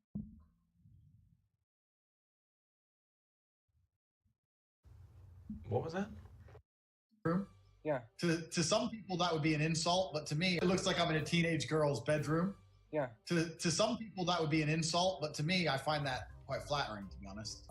This the kidnappers again, man. Man, stop saying that shit over the phone. Damn. I can't say shit, can I? walked in there and said, listen, I've committed multiple felonies. Am I going to go to jail? Logically, if you know you've done potentially illegal things in the past, and you know that you've admitted to them on video, it's best to just be as low-key as possible. There is no rational way you can explain Andrew's actions in the order that he did them. Andrew is genuinely an idiot who thought that he would never get in trouble for anything. If I fuck up and England wants me in jail, I can fly on a Nigerian passport, or an American, or an English, or a Polish, or an Estonian. I have so many passports. What, are you gonna block them all? They can't stop me traveling. There's always a passport I can pull out. There's always a driver's license I can pull out. If you ban one, I've got another one. So, although the end result of him using this strategy was extremely profitable, it also exposed his potentially illegal activities to a global audience. You're dumb as fuck. You're a moron. And if you really look into his past and really pay attention to the way he talks, Andrew is nothing but a stereotypical fake guru. Duh. Who's just become the most successful at it, and he has been scamming people for years now. The most profitable scam Andrew currently runs is The Real World, which I mentioned earlier. It's essentially just regurgitated information that teaches the basics of online businesses like copywriting, e-commerce, stocks, and crypto trading. No offense, but it sounds like some fucking commie gobbledygook. It sounds like a bunch of commie gobbledygook because that's exactly what it is. I was able to gain access to some of the courses without paying for it because I'm a genius, and in my opinion, The Real World really isn't the worst thing out there, but my issue with it is the fact that there isn't much information provided that you can't find online for free. For example, if you want to learn e-commerce, there are hundreds of people on YouTube Not they teaching niggas how to e-commerce. who will teach you how to make money doing e-commerce, who don't need to charge you $1 because they get paid in ad revenue. If you're gonna buy any sort of course, it probably shouldn't be for something extremely vague like The Real World, where they're trying to teach you 20 different things at once. Ideally, courses should be for niche things that are hard to learn online for free. For example, Andrew's Pimping Hose degree actually used to offer Pimping hose degree. for some really good advice. Also notice I put cherries on there when I said, why, where are you hiding? Why did I put B12 cherries? was added. Who the fuck knows? Your guess is as good as mine, friend. It just makes my messages different, because no one gets messages with cherries. If you motherfuckers start putting cherries in your messages, I'm gonna come over and beat the fuck out of you. It's my thing. Choose a different fruit. See, if you just pay $400 to learn how to put cherry emojis in your Instagram DMs, it's basically a shortcut to getting laid. Yo, Andrew Tate. Andrew Tate, man, I'm loving your content, bro. Thank you so much, Andrew.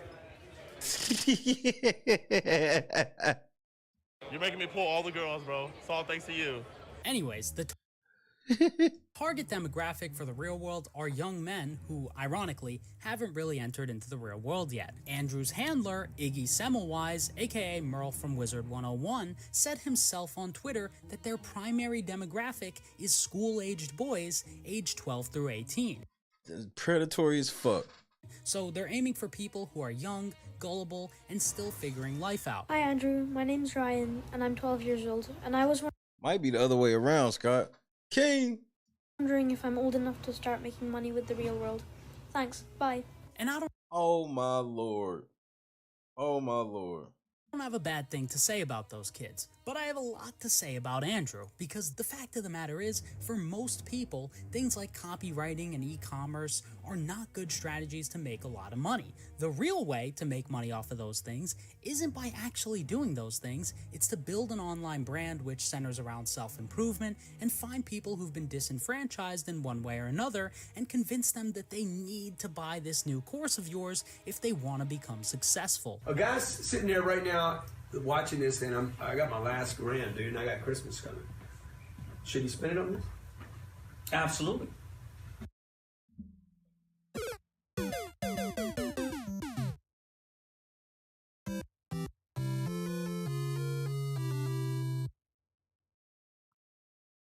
As the old saying goes, those who can't do, teach. The reason why fake gurus like Andrew and Grant Cardone don't spend their days drop shipping or crypto day trading is because it's infinitely more profitable for them to just sell courses to other people on how to do those things. And the end result of that is that most customers don't even make a decent return in a majority of cases. And I'm not just speculating when I say that. Here's a screenshot from the real world which shows the top 25 highest earners in the last 24 hours in one of their campuses. And as you can see, the 25th highest earner made $65, and according to their own website, they have about 113,000 students.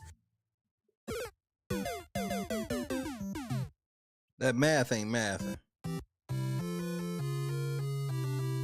So this proves definitively that the average student in the real world is making less money per day than someone who works at Arby's making meat mountain sandwiches on a Tuesday afternoon.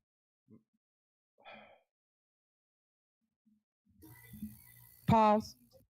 No school, no business school, no university will guarantee you month on month you make out more than you put in. None. Only mine. But I think the real reason why Andrew sells the real world for only $50 a month is so he can funnel his students into his more expensive courses. This is known as the foot in the door sales technique.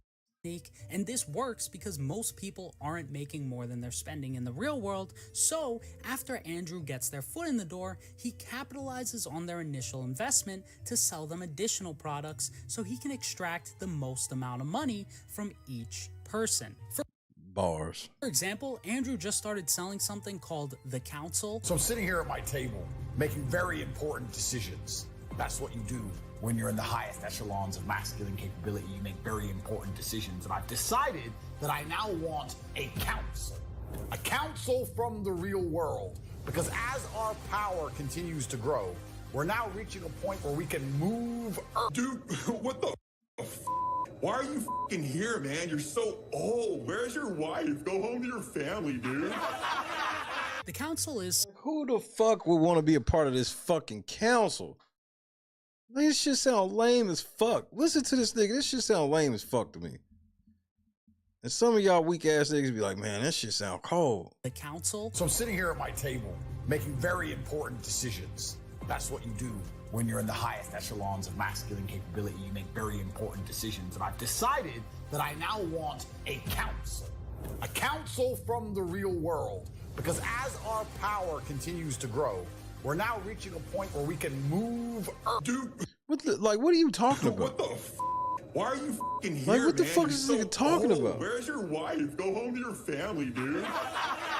The council is supposed to be some sort of a secret society inside of the real world where you can apparently influence the direction of the platform, connect with the professors personally, and on top of that, you get the special privilege of helping Andrew pump and dump garbage meme coins. Because the easiest money play in history is to join the real world for $49.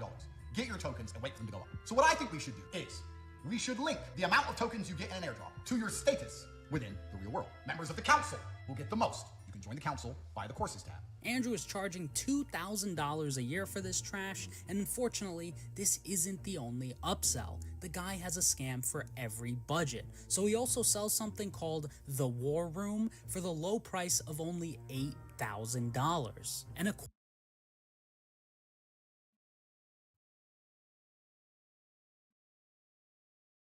I don't think that my money went the wrong way.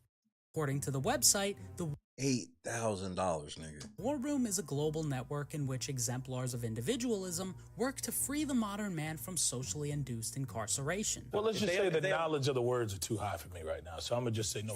They keep the marketing for the War Room intentionally vague to build some sort of mystique around it, but before Andrew was arrested, I think it was just a group of men getting together and plotting how to get women into webcam and OnlyFans for financial gain.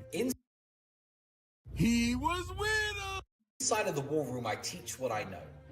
And if you are interested in learning how to run girls on OnlyFans, how to run girls on webcam, how to make money the way I do, then get inside the War Room. Just so you guys understand, inside Without the discount. the War Room, we have a specific room for webcam and OnlyFans. So inside the War Room, there's over 90 guys making money with webcam. and over 50 guys making money with OnlyFans, and all the guys who make money with these systems are in a chat group and talking in real time, helping each other all the time. So if you do want more support, if you see yourself making money with this, you start to make some money, you want to talk to other guys doing the same thing, to get tips, tricks, advice, etc., join the war room, and after you join, you'll instantly be added into the correct groups. After the arrest, Andrew has tried distancing himself from the war room, and of course they're now claiming it's about self-improvement and all that other garbage, but in reality, it's just a bunch of BS designed to lure vulnerable people in to later upsell them into more garbage. So you join the war room, you pay a set price, and then there are events, and they make a lot of money off the back end of the events. If you speak to a salesman, they'll be like, the war room's complete, you don't need to pay anything, there's no obligation to buy anything once inside, and technically there is no obligation. So the war room offers members other courses which cost even more money, and the leaked chats we've got hold of back this up. The operator course, for instance, is offered for £2,000 a head, and it's claimed to have had 300 plus graduates, so that's 600 grand in income. And the margins are actually really, really huge because some of the events maybe cost $500, maybe $1,000 per head to run it, and they'll charge you $12,000, $18,000 on the back end. So times that by like 40 or 50 people, loads of money to be made. There's actually quite a few members who put in excess of $250,000 towards these courses, towards these events, which is a lot of money. The best. You fucking idiots. You fucking dummies. Customers in marketing are repeat customers. But in my opinion, the absolute worst thing about any of Andrew's courses nowadays Exactly, King. isn't even the content of the courses itself, but the black-pilled fear-mongering that he constantly spouts in an attempt to sell more courses. Unfortunately now, if you're a law-abiding man inside the Matrix, your future and the life that is laid out for you is nothing but depressing. You're going to go to school, you're going to get in debt, you're going to get a job, you're going to get a wife, divorce is coming, you're going to lose the house eventually, your job's shit, inflation's outpacing your wages, you're going to work, no one's going to appreciate it, now you're old and your life's over. That is the Matrix for 99% of men, and you need to find a way to escape it. The way Andrew's sales pitch is set up, he has a monetary incentive to scare people into believing all the systems in today's society are corrupt and destined to collapse. The educational system's a scam, the financial system's a scam, the judicial system's a scam, the medical system's a scam. He almost sounds like me a little bit. Everything he personally dislikes is just a scam, but whether or not any of the fear-mongering he does is even true, it means nothing coming from Andrew, because he isn't saying these things out of the kindness of his heart. He probably doesn't care about society and how to fix it. He's saying these things because he wants to scare people into buying his proposed solutions to these problems. Facial recognition on every corner, like I said, 15-minute cities, like I said, they'll control your money, they'll control where you go, they'll control if you can fly or not, they'll control your food. The AI is going to be a little camera in the corner, linked to your remote recognition on every corner. To scare I actually want to hear what he's saying. people into buying his proposed solutions to these problems. Facial recognition on every corner, like I said, 15-minute cities, like I said, they'll control your money, they'll control where you go, they'll control if you can fly or not, they'll control Nigga, he was talking fast regardless. your food. The AI is going to be a little camera in the corner linked to your mobile phone and your national ID once a lot of the populace become useless, which is going to happen by AI as well. All the low-skilled jobs are going to be replaced. The average man's not going to be able to compete in the labor market. It's already begun. That's right. So it's going to be a form of communism where you need the government to feed you. They're going to control you. They're going to get you by the bank strings, and they're going to strangle you. Society's broken. So it's kind of amazing how my solution, Hustlers University, an online educational platform. The thing is, Andrew doesn't have the solution to anything. Making less money than a backup janitor doing drop shipping part-time isn't helping anyone escape the Matrix. Andrew himself has made more money than most ever will. Yet, he was thrown in a jail cell for what he claims was a Matrix attack. So by his own definition, he hasn't even escaped the Matrix himself. So whether or not these predictions are true those are bars. is irrelevant, because his motivation in saying those words is to make vulnerable young people feel compelled to buy his courses. Any man out here with any kind of money, you have my network, which is the War Room, which is the premier network in the world, and besides us, I don't think there's anything else, but you need to be very, very understanding of the fact that if you're going to stay inside the Matrix and be a fully law-abiding citizen for the next 10 years, you're going to get crushed. Yeah. You're going to get crushed. So in terms of future jobs that you would like to do after you graduate, what are you looking for? I'm an Andrew Tate fan, so jobs are for losers. Pardon? Andrew Tate. Andrew Tate. Yeah, the Romanian guy. The bald guy. Tell me why you want to be like Andrew Tate. He says to escape the Matrix. Matrix is like a bubble made by the government. Like, just to be in there, to be slaves, they give you money to work for them at 9 to 5, that's it. I want to get rich. It's a scare Oh my lord. tactic that he uses against his fans to try and create dependency on his solutions. If those are his genuine opinions, I don't care. But in this context, this nihilistic And y'all niggas be thinking this nigga cool. You gotta be a kid to think this nigga cool. defeatist attitude is only being verbalized for profit. And at the very least, if you're gonna be black-pilled, you might as well just go all in. My family, your family, none of us are going to make it. There's a post-human era coming, the breakaway civilization, the deal's been made. It's not It's not the third dimension. They've made frickin' deals with interdimensional aliens. Okay. In all seriousness, obviously you Dead ass. shouldn't delude yourself from the realities of the world, but as Andrew himself often says, I refuse to believe in things that take my power away from me. I'm only going to construct a mental model that allows me to be as powerful as possible. the guy who goes on 20-minute rants on every podcast about how depression isn't real because it doesn't benefit his mental state is also the most defeatist and pessimistic loser on the entire internet. And Wow. over an extended period of time, I would assume that this behavior makes people feel hopeless and, dare I say, depressed. You need to get out of the matrix, my friend. You're a slave in the matrix. You need to get out. You need to join my Hustlers University. What's your credit card info, my friend? Besides the real world, my favorite Andrew Tate scam that no one ever talks about is the formidable Forex powerhouse course that he used to sell back in 2019. I keep getting asked, people keep saying to me, Andrew, why have you launched a Forex trading academy when you already had the Bitcoin War Room Trading Academy? What's the difference? Well, the difference is obviously crypto and Forex. With the War Room Trading Academy, you can make a lot of money, but you need a deeper understanding of cryptocurrencies. I've had a lot of people come to me and say, look, I'm old school. I don't care about cryptocurrency. I want to keep my money in dollars. I'm very comfortable with my money where it is. I don't want to start buying Bitcoin, moving things around, etc., etc. I want to make money. Is there anything we can do? Yes, we can do the Forex. That's the entire point of it. We are making so much money in the Forex program. I'm going to give you something that I didn't give anyone for the Bitcoin program. Yeah, all of that is complete and utter garbage. If we take a look at the forums on forexpeacearmy.com and look up Andrew Tate, almost everyone who claims to Oh yeah, some of them blazers and shit too. bought the course says that it was a complete scam. According to the people on the forum, this was a $2,000 course where they weren't even teaching any sort of technical analysis. Andrew was just selling signals, so they were basically just telling people when to buy and sell certain currencies, which is a horrible idea. If you're going to trade any sort of commodities, you need to actually learn the fundamentals of how to trade, not just copy other people's trades. Andrew was also straight up lying in the marketing for this program. He claimed to have a professional trading team from Dubai on a $1 million retainer, which was a complete lie. There's evidence that shows that they were copying trades from another Forex signals group called Gold FXCC. Hilarious. Here they copied this trade word for word just 8 minutes after. They copied this trade 3 minutes after, this trade 2 minutes after, and again, this one 2 minutes after. So based on the evidence, these probably aren't all just coincidences. Their entire business model was most likely just buying Fucking another scam. person's service and selling it at a large On scam, markup. on scam. It's all a scam. It's on black and white. It's all the It's a scam. Matrix. It's all a scam. I agree. In this marketing email, he also claimed that the alleged trading team had an average winning ratio of 80%, which is an offensively bad lie. If the trading team was that good, he wouldn't be wasting his time writing essays to email to people to try and sell courses. He'd be trading Forex 24/7, and he'd probably be a trillionaire by now. It was also alleged that the only way you could get a refund was by following their exact trades and risk management for a year straight. But the problem with this is that you would just lose all your money before the year was over, because in the paragraph above this, this customer states that the alleged trading team were red on 15 trades in a row, which is impressively bad. So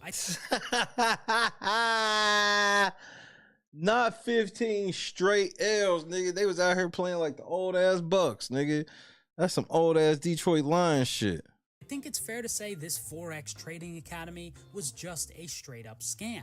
And hypothetically, if this weren't a scam and Andrew did deliver on everything he promised in that course, why wouldn't Andrew still be selling this exact same product for the exact same price today? It was a digital product. If it worked like he said it would, there would be no need to stop selling it. But instead, he removed all traces of this course from the Internet Archive. Wow. And to the best of my knowledge, he hasn't even bothered offering a refund to any of the people who bought this course from him after not delivering on almost any of his promises. We just need to instigate a culture of receipts, and we need to instigate a culture of honesty. As we all know by now, Andrew is a very honest man, and that is exactly why he also happens to have a very shady track record in crypto.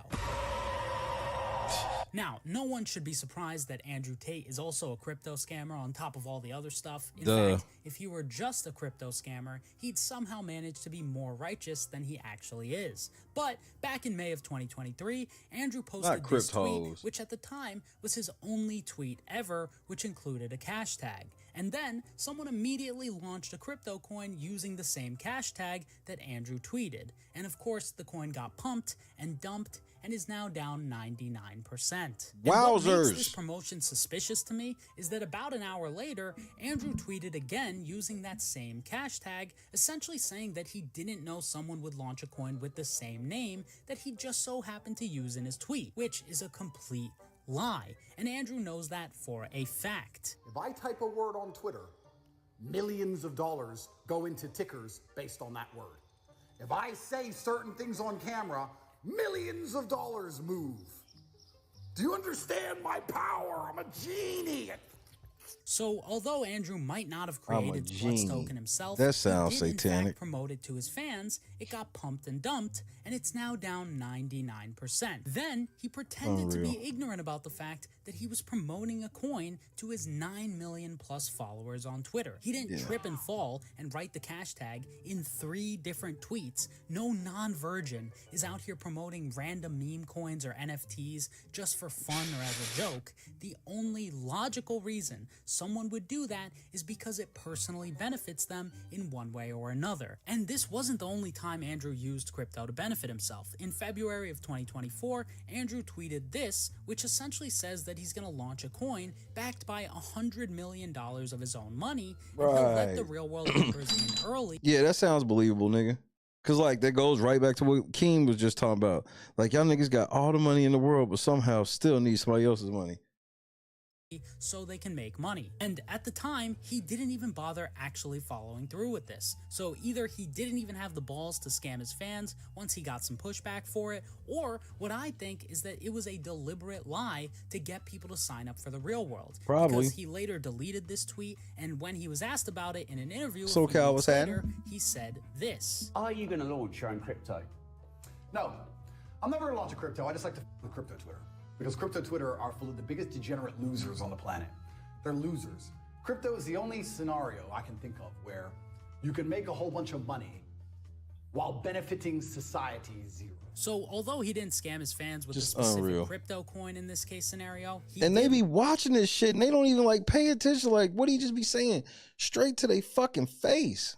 lie in writing, then deleted the evidence, and then didn't offer a refund for anyone that signed up based on the false pretense that he would launch the coin. And this wasn't even the only time Andrew used a lie to get people to sign up for the real world. In August of 2023, Andrew tried to create some sort of alternate universe using AI called Planet T, which was just so bizarre. I'll just let Andrew try and explain it. All of the students of Hustle University are going to be citizens of my brand new planet. You see, what's so interesting is that when you earn $1 here on Earth, you own a percentage of the Earth. You own a percentage of all the currency on the planet. It may be a small percent, but you still own some. And inside of our new reality ability, you will also have a chance to own a percentage of the planet. You will literally own the future. When we teach you how to use AI in Hustle University, it's not only so you can earn money here on Earth, it's also so you can build and construct a new future which you will literally own a percentage. You're yapping. What are you saying, bro? I have no Like, words what the to even fuck? Y'all niggas was falling for this? describe how insane this is. Here, Andrew claimed that the founding members will own a percentage of the future. He also said Planet T will be worth more than some countries. He even compared Planet T to Bitcoin at $1 in 2011. And of course, he delivered nothing that was even remotely comparable to what he said. In fact, on the initial launch day for Planet T, it was completely locked. So I signed up yesterday. I was hoping to get access to this new planet, hoping to buy a piece of property, buy some land. So when I joined up, I kind of searched around the real world, looking around, didn't know how to access like the platform that well. After joining, searched around, then I noticed Planet T was locked. So I'm not sure if I was too late or what's going on with this. And it's now been more than a year, and Planet T is basically not worth anything to anyone because it has never benefited anybody besides Andrew. And then he just stopped talking. I mean, this nigga just scam. I mean, just on to the next one. To the same audience. it, even though, according to Andrew, it was supposed to be the future of humanity. So once again, Andrew overpromised and underdelivered. And then he didn't even bother offering a refund to anyone who signed up for the real world based on this lie. I'm not gonna lie to people because that's lying to God. In the past few months, Andrew has been shilling a lot of meme coins on Twitter, and as you could probably predict, the reason why he's doing this is because he's still trying to scam his fans for money. Before we get into that, we have to understand the only way these coins that Andrew promotes could ever have any sort of value is through nothing but speculation, which is driven by the greater fool theory, where investors buy it hoping to sell it to someone else at a higher price, despite it not providing any actual value to the world. That's what meme coins are. We have a whole generation of youth who are just gambling. You're that in the lottery, man. That's it. That's it. They're gambling. We have people who are going to work, working in Starbucks, getting their monthly wage, and just sitting there choosing a random meme coin and gambling because they know their only way out is to gamble their way out. The coins Andrew promotes are just that is never a way out of shit. Are mostly based on hype and not utility. So the only way to profit off of them is at the expense of other investors. You can only sell it for $10 after buying it for $1 because someone's buying it at $10. Someone is out to lose. So you can't launch a coin and nobody loses. This is why I haven't launched a crypto. I can make $10 billion today if I launched a crypto, but I refuse to do it because people are going to lose under my name. It all started in June of 2024 when Andrew tweeted, "Everyone send me coins." Now, my theory is that he pretended that his fans just sent him random coins, and he just started promoting coins which were pre-selected by War Room members so he and his buddies could make the most amount of money. And I only say that because that's basically what Andrew said he was going to do back when he was still blowing up. We're almost at 15,000 students. Once we get to 25,000 students, we're going to start affecting markets. Am I allowed to say this on YouTube? Don't care. Top G. Trigger Dawn. Say what I want. SE. I only say that because that's basically what Andrew said he was going to do back when he was still blowing up. We're almost at 15,000 students. Once we get to 25,000 students, we're going to start affecting markets. Am I allowed to say this on YouTube? Don't care. Top G. Trigger Dawn. Say what I want. SEC, come for me. I'm in Romania. There ain't no SEC in Romania. We're fucking scammers. You know, Man, you sound real hard on the phone. Fucking scammers. We're out here doing what we want. I'm going to pump a coin up. Make 10M. Peel it off. For me and my boys, HU only to the top. Bunch of fucking brokies on the outside, wage cuts, losing their life savings. The first coin Andrew started promoting was RNT, which stands for Real N-Word Tate. He tweeted about it more than... Yes, I remember that. He had a coin called Real Nigga Tate. 10 times, and he also made this video promoting RNT and the real world. If you believe in me enough to buy the token, Tate, and you believe in me enough to pump it, then you should believe in me enough to sign up for the real world. Watch The Unfair Advantage and let me conquer crypto forever. Once and for all, forever. You either believe in me or you don't. If you believe in me, you're a student of mine. And if you don't believe in me, get fucked. I don't care what happens to you. Don't care about your bag. Don't care about your money. Only my students are going to win. Even his students didn't win because RNT is now down about 92% from its all-time high. And of course, this promotion was a complete 180 on Andrew's previous takes on promoting crypto coins. Let me make something very clear to the world. I do not endorse any crypto. I do not want anybody who is associated with me in any form to lose. I don't want any of my fans to lose. I don't want any young children who believe in me to lose. I don't want anybody to lose a single penny. Andrew does want his fans to lose, which is why around the same time, Andrew also promoted another meme coin called Top G Coin. Here, he tweeted directly at the project's Twitter account saying that if they tweet the N-word, man, y'all niggas be falling for everything, bro. In the coin, and he later did burn his coins. The point in doing this is to create a buzz and inflate the coin's value by creating controversy and a false sense of scarcity, but unfortunately for Andrew's fans, this strategy did not end up working very well, as Top G Coin is now down 99% from its all-time high. The idea of a 16-year-old spending their last money on a coin because I said so, and them losing money would bother me at night. And they will lose it. And they will lose, of course they'll lose. So now Andrew has promoted 3 separate coins, which are down well over 90%, and there's still more. Andrew also promoted a project called... And this is just like little shit he was doing on the side. Like, obviously, the sex trafficking of the women is the worst, but look at this, just all this just random shit. Called Roost, which he initially tried to play off as a meme coin that was harassing him by putting up signs around where he lives. But unfortunately, it doesn't take a master's in marketing to know that Andrew and his team of professional video editors chose to not cut this promotion out of their videos because they were trying to promote Roostcoin. Andrew interacted with Roostcoin's Twitter about a dozen times, which again is not just a coincidence, these are intentional promotions. He even made a Rumble live stream with Roost in the thumbnail, and in that same live stream, Tristan personally endorsed the coin and its founders. He was with us! You know what? Maybe I should buy some fucking Roost. I'm getting it now. It makes some sense. Because I spoke with those dudes and they're all pretty based. I get it. I'm a fucking genie. Looks like Andrew's not a very good genie because Roost is now down about 98% from its all-time high. The next meme coin Andrew promoted is called Daddy Tate coin. Bubble Maps made a great thread on Andrew's behind-the-scenes involvement with Daddy coin, claiming that insiders fucking bought genie, 30% nigga. of This the nigga's supply at wild. launch. And then, after his boys bought in, Andrew started advertising Daddy coin harder than any other coin he's ever promoted, tweeting about it well over 20 times, and the end result is not that different from any of the other scams Andrew I mean, and they just keep falling for this shit. was promoted, as it's now down about 70% from its all-time high. Every day I am checking the price and it is dipping. Every day check the price, bad price. I can't take this anymore, man. I have overnights by a lot. It is what it is, but I need the price to go up.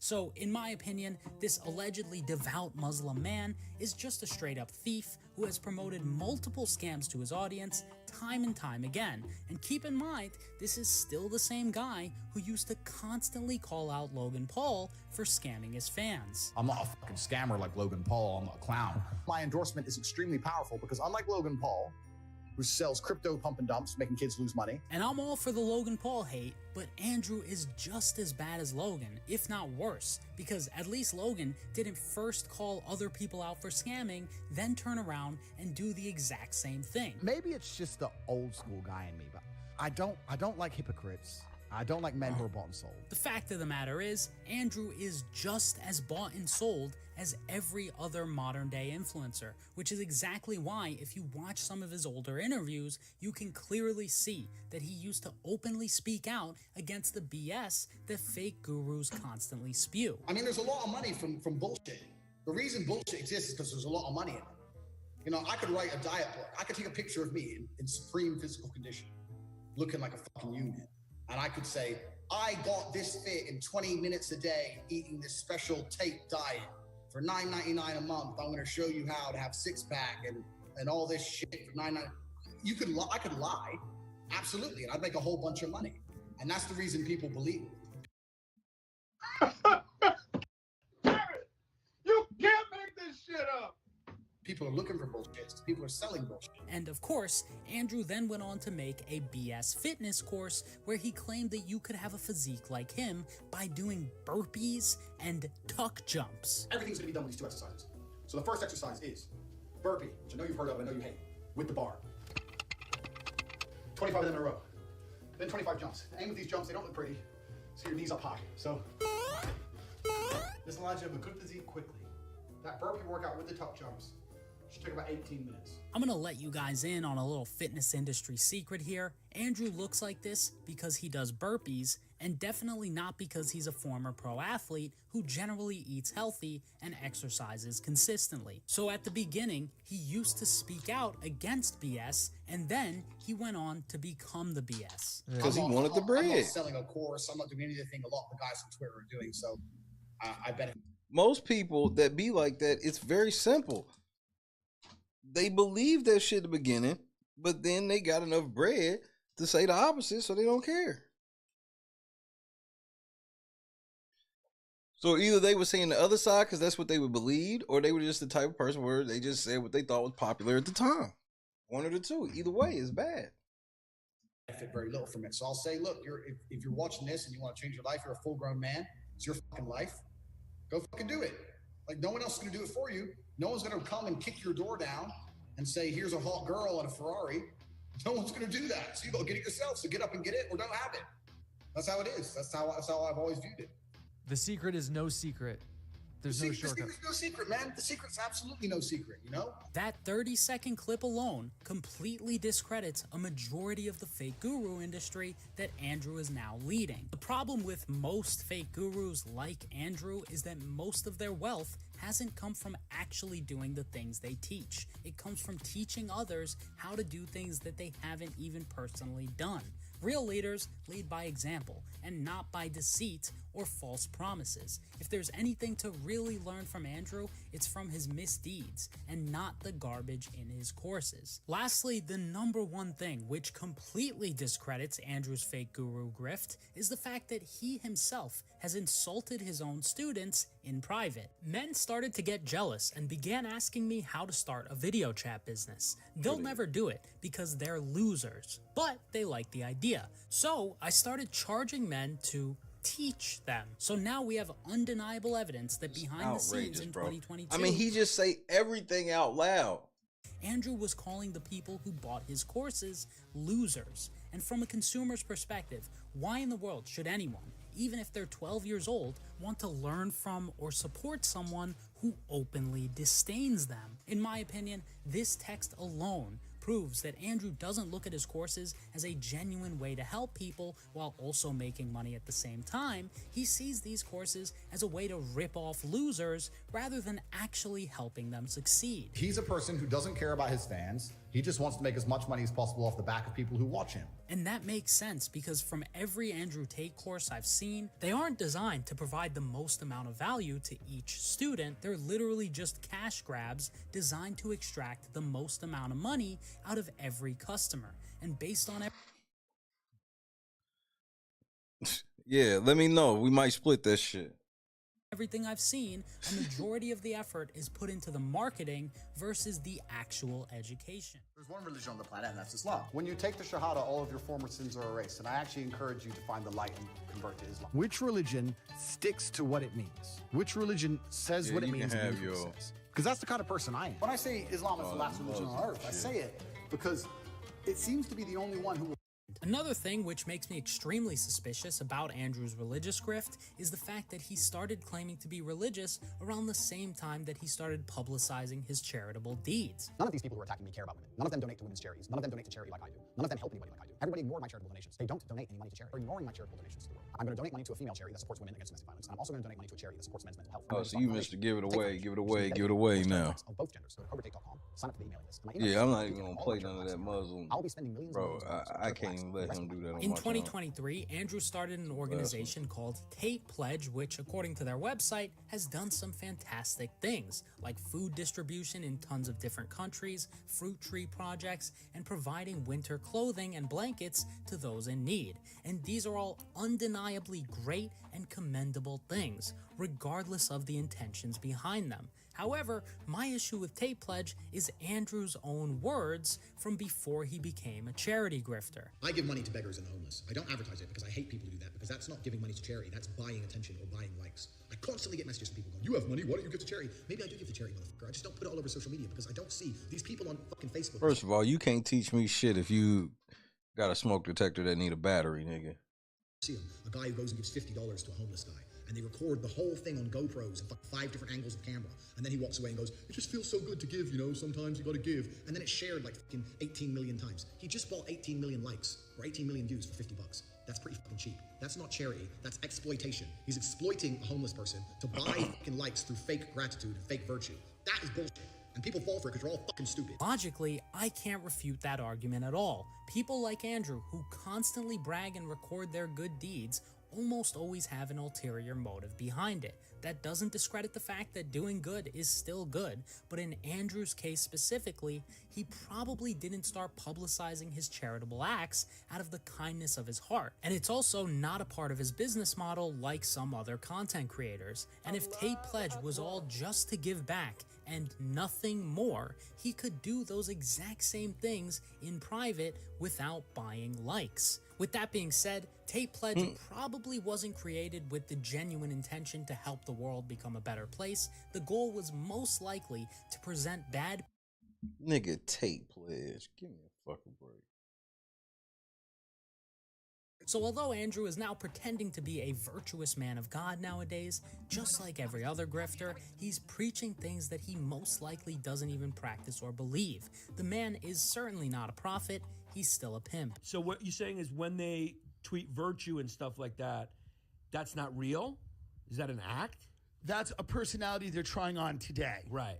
Today, they're political guy. Right. I'm political guy today. Yeah. You better watch out, Putin. And then tomorrow, they'll be like, I'm party guy. Yeah. I'm party guy. And then I care about trans people guy. And then they're just, I'm hot guy. You see that? You ever see that transition? Yeah. From I care about trans people in the Ukraine to, it's my so they go from one to one. They just it keeps it fun. How easy it would be to fall for you. But that, of course, is something I won't do.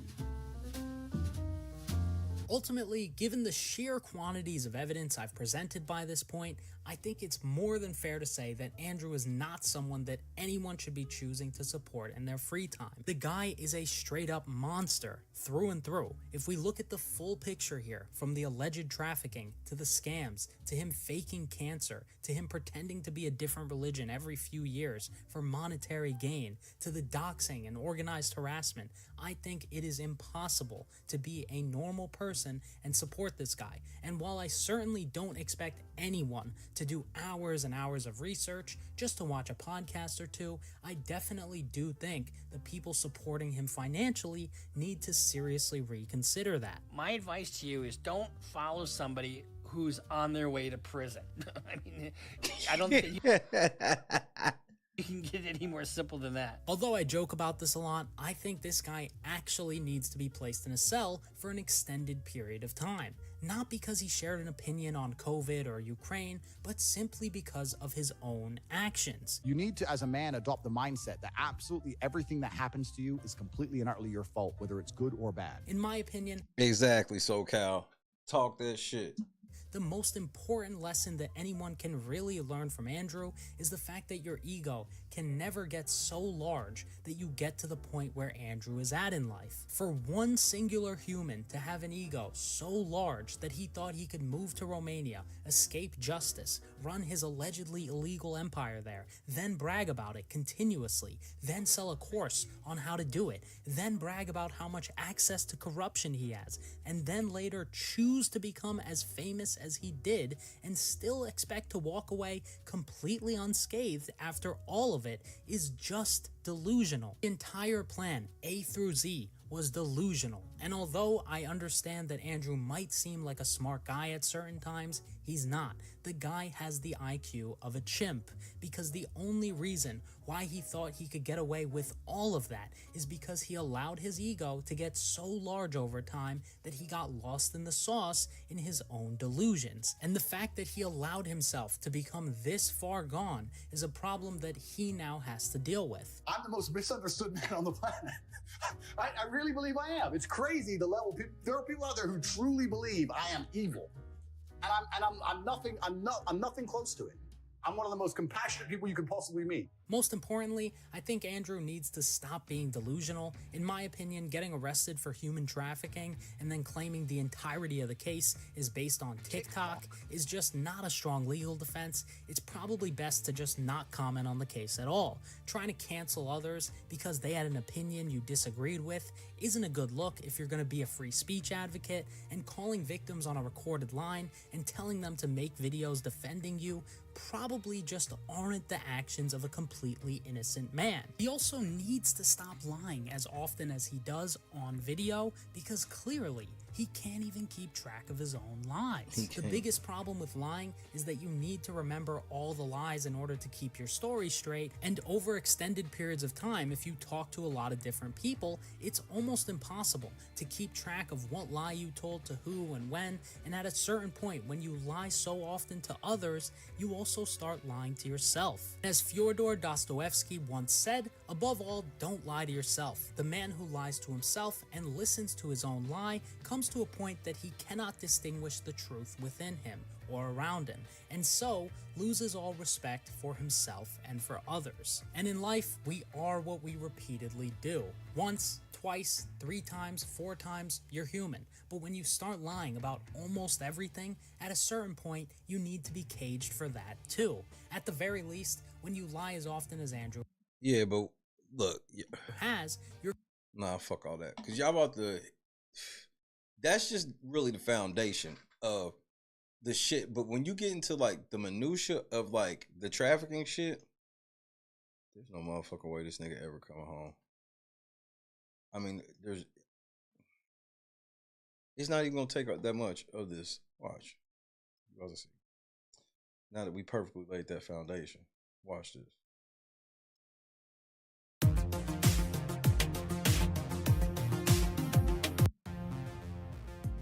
Welcome length content by taking an unintended and impromptu summer holiday and steady $10 per week to promote since that Joseph McBride did with Tim Pool from Tenet Media. After watching this interview, we reached out to Tim to provide a counter interview to combat the steady stream of nonsense that was spewed by Joe on this episode. But it looks like Tim and company have some other business to attend to first. Something to do with receiving $100,000 per week to promote Russian propagandist talk points.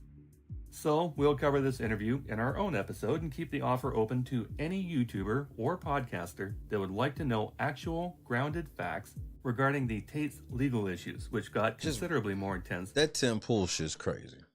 Recently. As a recap, some of you will remember from our episodes last year regarding the Tates that they were arrested, charged, and detained, along with 2 female minions, for trafficking humans in a continuous form and setting up an organized... Emery Andrew Tate III under house arrest for the offenses of setting up an organized criminal group as provided for in Article 3673 of the Criminal Code 1, 3, and 6 of the Criminal Code, trafficking in human beings, continuous form as provided for Article 210, Paragraph 1. Nigga, you getting ready to sit down. They got all of y'all on that shit.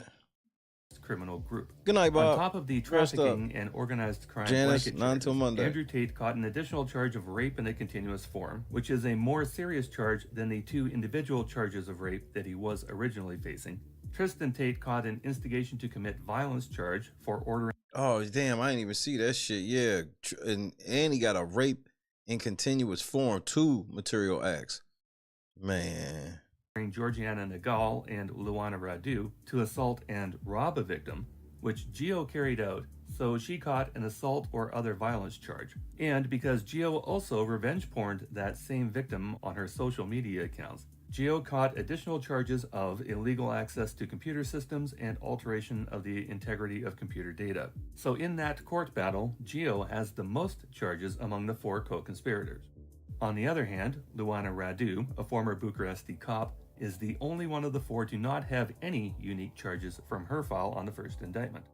As we go through these charges, remember, these are alleged crimes, not alleged convictions, although the material is taken straight from the English translation of the Romanian indictment handed down June 15, 2023. However, as of mid-August 2024, there was another set of charges filed for a second criminal trial against Tate and his criminal organization, again providing the caveat and tell you to insert alleged as appropriate throughout this encapsulation and for the rest of the episode. As reported worldwide on August 22, 2024, Tate and 5 other associates were arrested on a great number of charges, some of which are far more serious than the first indictment.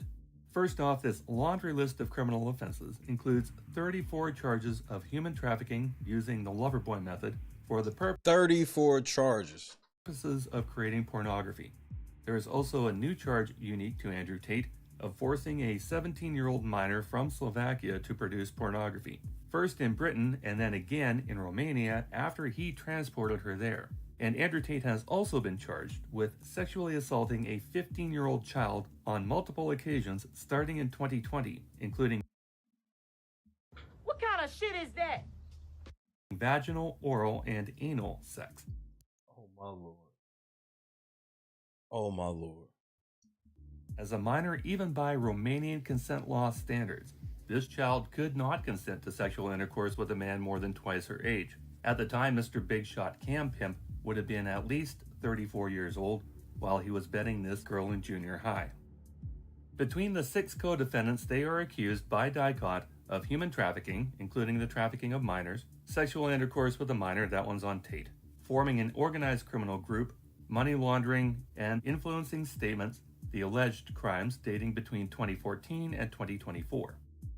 The 2-hour Tim Pool livestream featuring Joseph McBride aired on August 26, 2024.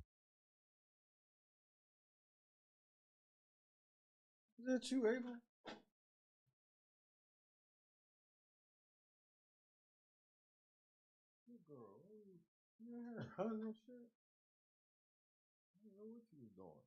Sit your old fat ass down. I don't know what you think you doing. 4 days after, the Tate's compound was raided based on the second dossier, and the brothers were detained. They were kept overnight in prison, and the following day were released in accordance with Romanian law, into a state of judicial control. But the new charges against Andrew involving minors got him locked up again in his renovated warehouse for 30 days of house arrest, which is reviewable every 30 days. On top of nabbing the brothers, the arrest raid resulted in more asset seizures, as the Tates have yet to provide a legitimate source of income for the wealth they flaunt. So they lost another 16 vehicles, including Tristan's prized Lada and a minivan, a motorbike, probably the one in his video clip, as well as laptops, thousands of dollars in currency, luxury watches, and data storage drives. All the Tates have to do to get any or all of these assets. That's the one thing where it was like, well, that nigga said they extra corrupt over there, so maybe they did pay them niggas to get some house arrest. And then the other niggas just, and only Andrew's on house arrest. But reading this shit, man, they better enjoy it. Returned, it showed DICOT where the money came from that allowed them to purchase these items. So that pretty much gets us caught up to date with the broad strokes of the 2 separate criminal investigations against Tate and friends in Romania, and we're going to fill in some finer details as we go along. Let's see what their American shyster had to say about these happenings. Of course, we have already covered Joseph McBride a year ago in a special 1-hour Matrix of Lies episode that ripped apart an interview that McBride did with the 2 Manosphere morons, Fresh and Fit, a year ago this week. Definitely add that episode to your watch list, because there is a lot of great information in there, some of which we will revisit. But right now we're going to keep going with the Tim Pool podcast. This 20-minute excerpt was cut from the 2-hour production, which also covered a large number of unrelated and uninteresting political topics. It's not until around the 1 hour and 17-minute mark that Pool asks McBride about the Tate case. We'll just join the conversation at that point and chime in as necessary. Let's jump to one last story, and we'll talk about what's going on with Andrew Tate. We have this from the AP. Romanian authorities tow vehicles from Andrew Tate's home after new human trafficking allegations. So this has been ongoing for quite some time. Andrew Tate and his brother Tristan Tate, both of them were kickboxers and dual British U.S. citizens with millions of followers, blah, blah, blah, charged with human trafficking and forming a criminal gang to exploit women. Andrew Tate was also charged with rape in that case. Now, they've been trying to go after this dude. How long has it been? Like 2 years, or what is it? It's been since it's been almost 3 years now. Almost 3 years now? Yeah. Such a simple question, and McBride can't even get that one right. Wow. The raid that began the first Romanian case against the Tates happened in April of 2022. After the raid was conducted, and the Tate brothers provided statements to DICOT, the 2 of them ran away to Dubai, with whom Romania does not have an extradition treaty. They and their female co-conspirators were caught by Romanian authorities when the boys returned to Romania for Christmas of 2022, so 22 months, less than 2 years ago. They were detained for consecutive 30-day stints because of their previous escape to Dubai. The formal indictment came down in June of 2023, outlining the official roster of charges that the brothers and associates would face, along with another. What makes this shit so crazy for me is it just shows how you can literally just stunt on the internet while facing real ass shit, and then people just can be on the internet faking it. List of charges that were peeled out of this case and into the second full investigation. That was 15 months ago. So, when McBride or the Tates tell people this has been going on for over 3 years, they are grossly exaggerating their timeline. Yeah. And you actually represent the Tates? Both of them? I represent both of them. I represent Andrew and Tristan. McBride does apparently represent both Andrew and Tristan Tate. However, and this is kind of important, not in Romania.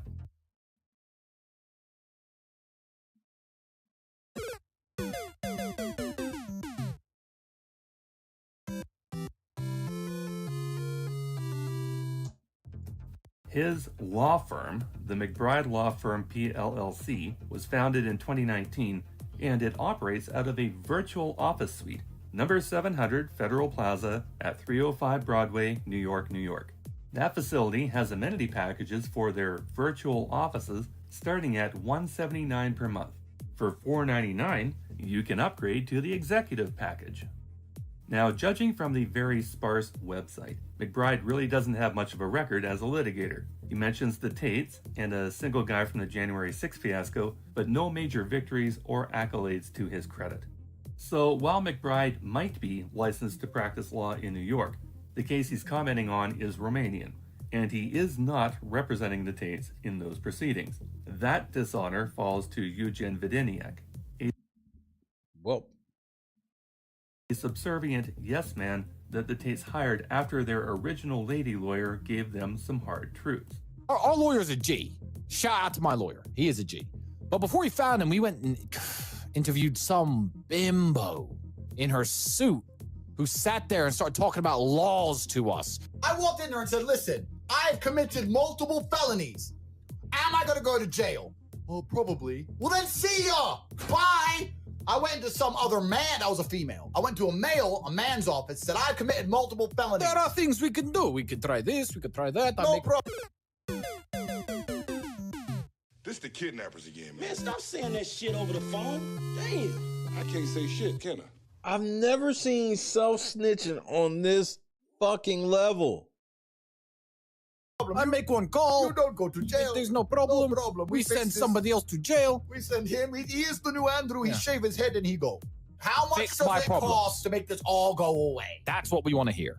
It would seem that nothing is beneath Eugen. Unreal. He even passed himself off as a member of the press to disrupt a news conference held by victims of Andrew Tate specifically, who are suing him in civil court in the UK through McHugh Jury and Partners.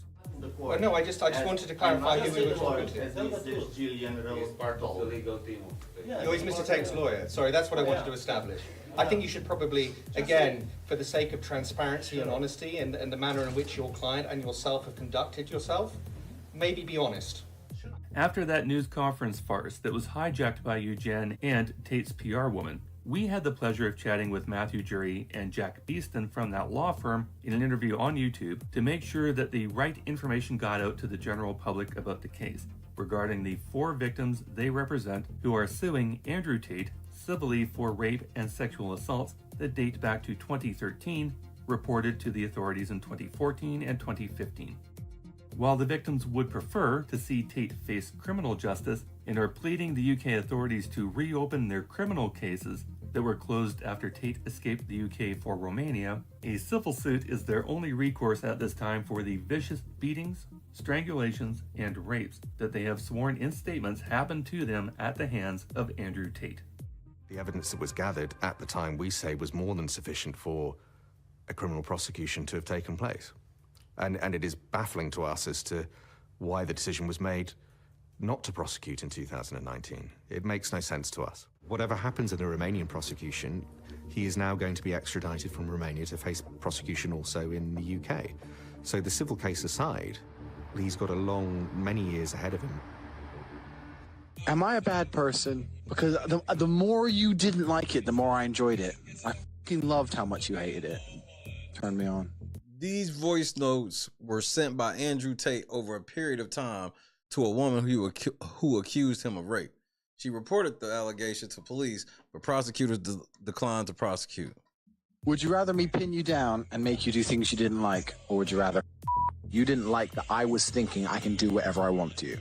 Are you seriously so offended I strangled you a little bit? You didn't what?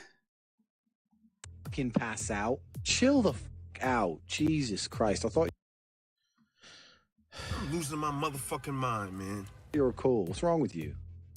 So as we're moving forward, just remember that McBride is not the legal representative of the Tates in Romania, a point that he fails to clarify. Seems a little dishonest, but not nearly so much as the stories he's about to tell about the woman we'll refer to as the American victim of Tristan Tate. You're saying these allegations are not correct? These allegations are 1,000% false. Do you want to Not the cap. walk us through what the story is and what's going on? From day one, Andrew and Tristan have obviously, they were all over the place, all over the world, very famous, very influential people. Tristan met a girl in Florida from Miami. The girl asked to go back to Romania with him. He was like, I don't know. I don't think it's such a good idea. Romania's a different place. You have a good life here. She's like, no, I want to change. I want to do this with my music career. I want to have a career online, so on and so forth. So the great thing about the first trial against the Tates in Romania is that the formal indictment was published last June, and we have managed to obtain a full copy of it. So we know exactly what went down according to those records. When the Tate trial date is finally set, we are going to release a mega series that goes through that 400-page document word for word. So there will be no doubt with regards to the misinformation that will be distributed by the Tate camp during that trial. 75,000 pages. But for now, as McBride monologues, they got 75,000 pages on this nigga. He's done.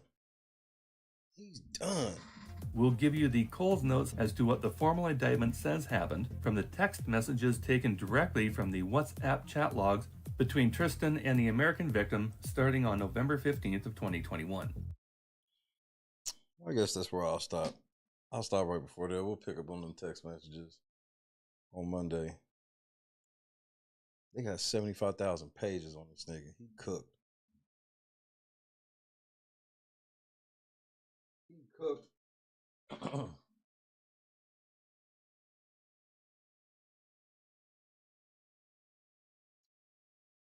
time is it? Yeah, I guess I'm gonna get my black ass the fuck up out of here, bro. Go get to my Sunday. Got church in the morning and all that good stuff. So I guess say goodnight to your boy. That's where I'll jump off. Pause.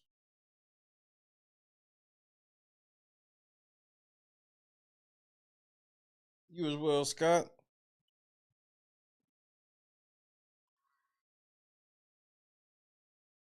Big Janice, shout out to Bob, Sarah, Davis, SoCal, Laura, Kendra.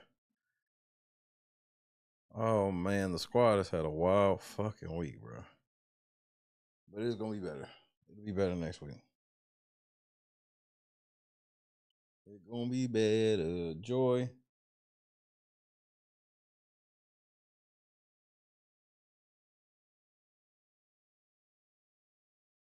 David. Everybody.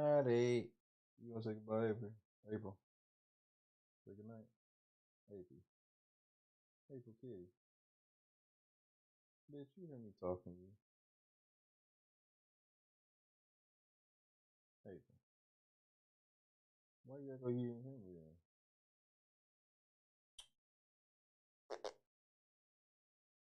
Huh? Go Eagles indeed. Everybody stay safe. Have a good Sunday. Stay out of trouble. Make sure you say a prayer for everybody. Say a prayer for me. Say a prayer for you. God is great.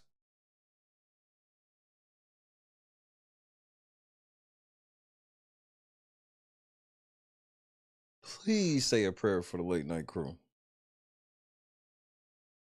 Motherfuckers is banged up right now. But keep our faith in him. Go Dodgers. Congratulations to them hoe ass Yankees. I am not looking forward to no Subway series. So Shohei, let's go ahead and take care of that tomorrow, please.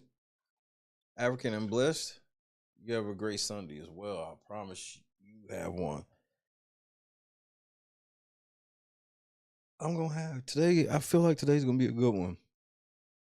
I think I'm due. For what? I guess we'll see. God is great.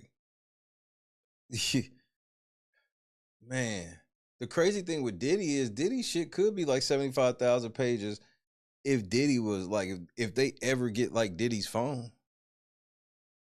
They got this nigga phone. Well, tough luck, nigga. There's always FUBU. Sheesh. I mean, sheesh.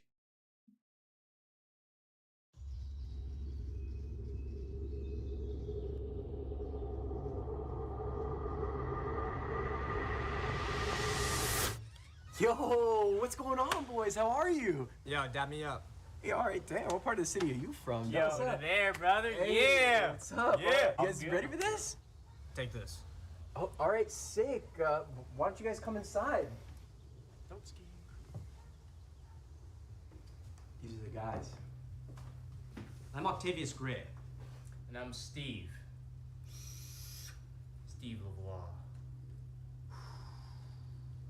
It's okay, I have vape in here,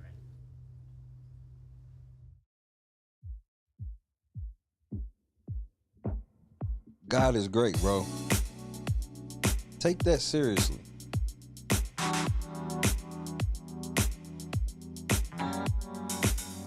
Set the mood right. Pick you up, baby, I'm looking so fly. Sunset rooftop, yeah, that's nice, right? Hop in the G-Class, I know you need that. Heart racing fast like the speed of light. Is this attraction, or is it the moonlight?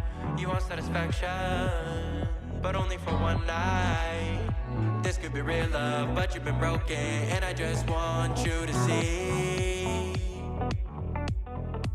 what I can be for you. What I can be for you. You too, SoCal.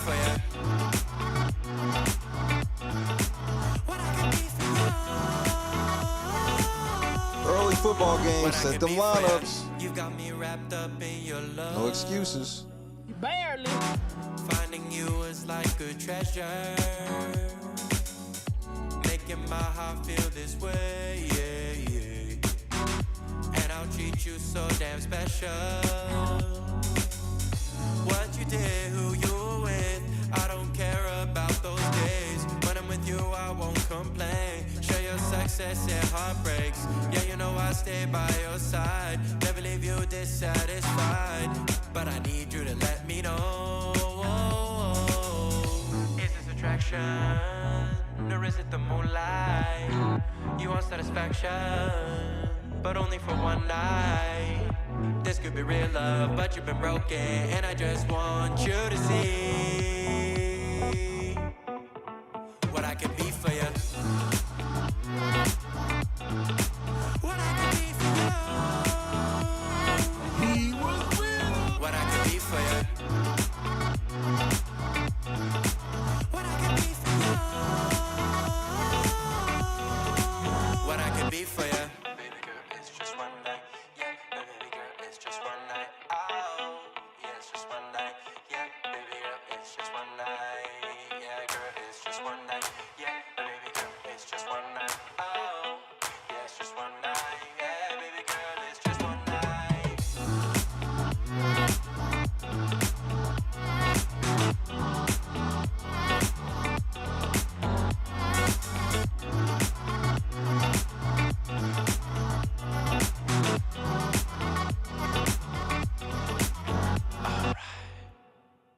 Crushed it.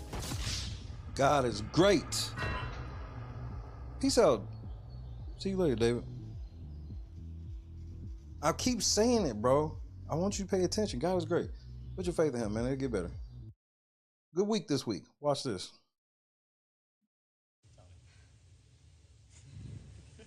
Guys, I gotta go. You got it, I don't Jess. want to hurt myself. You got a pee? It's all right. No, You got it, Jess. You gotta go, girl. Let go. I don't even want to fall. Turn to the side. You're okay. Just Good. land right on that booty, girl. Just put your legs out Turn and to the fall on side. your booty. Jess, you're amazing. You Say got it. it. You got it. You got it. Turn to the side. Just let go and turn. Like you're laying in bed. Yep. Like you're jumping onto your bed on your side. Just let go and turn to the side. Shut your eyes. You got it, my love.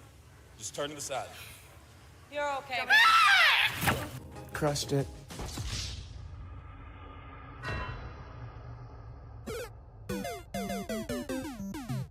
Alpha. I've never even heard of him. I'm petty.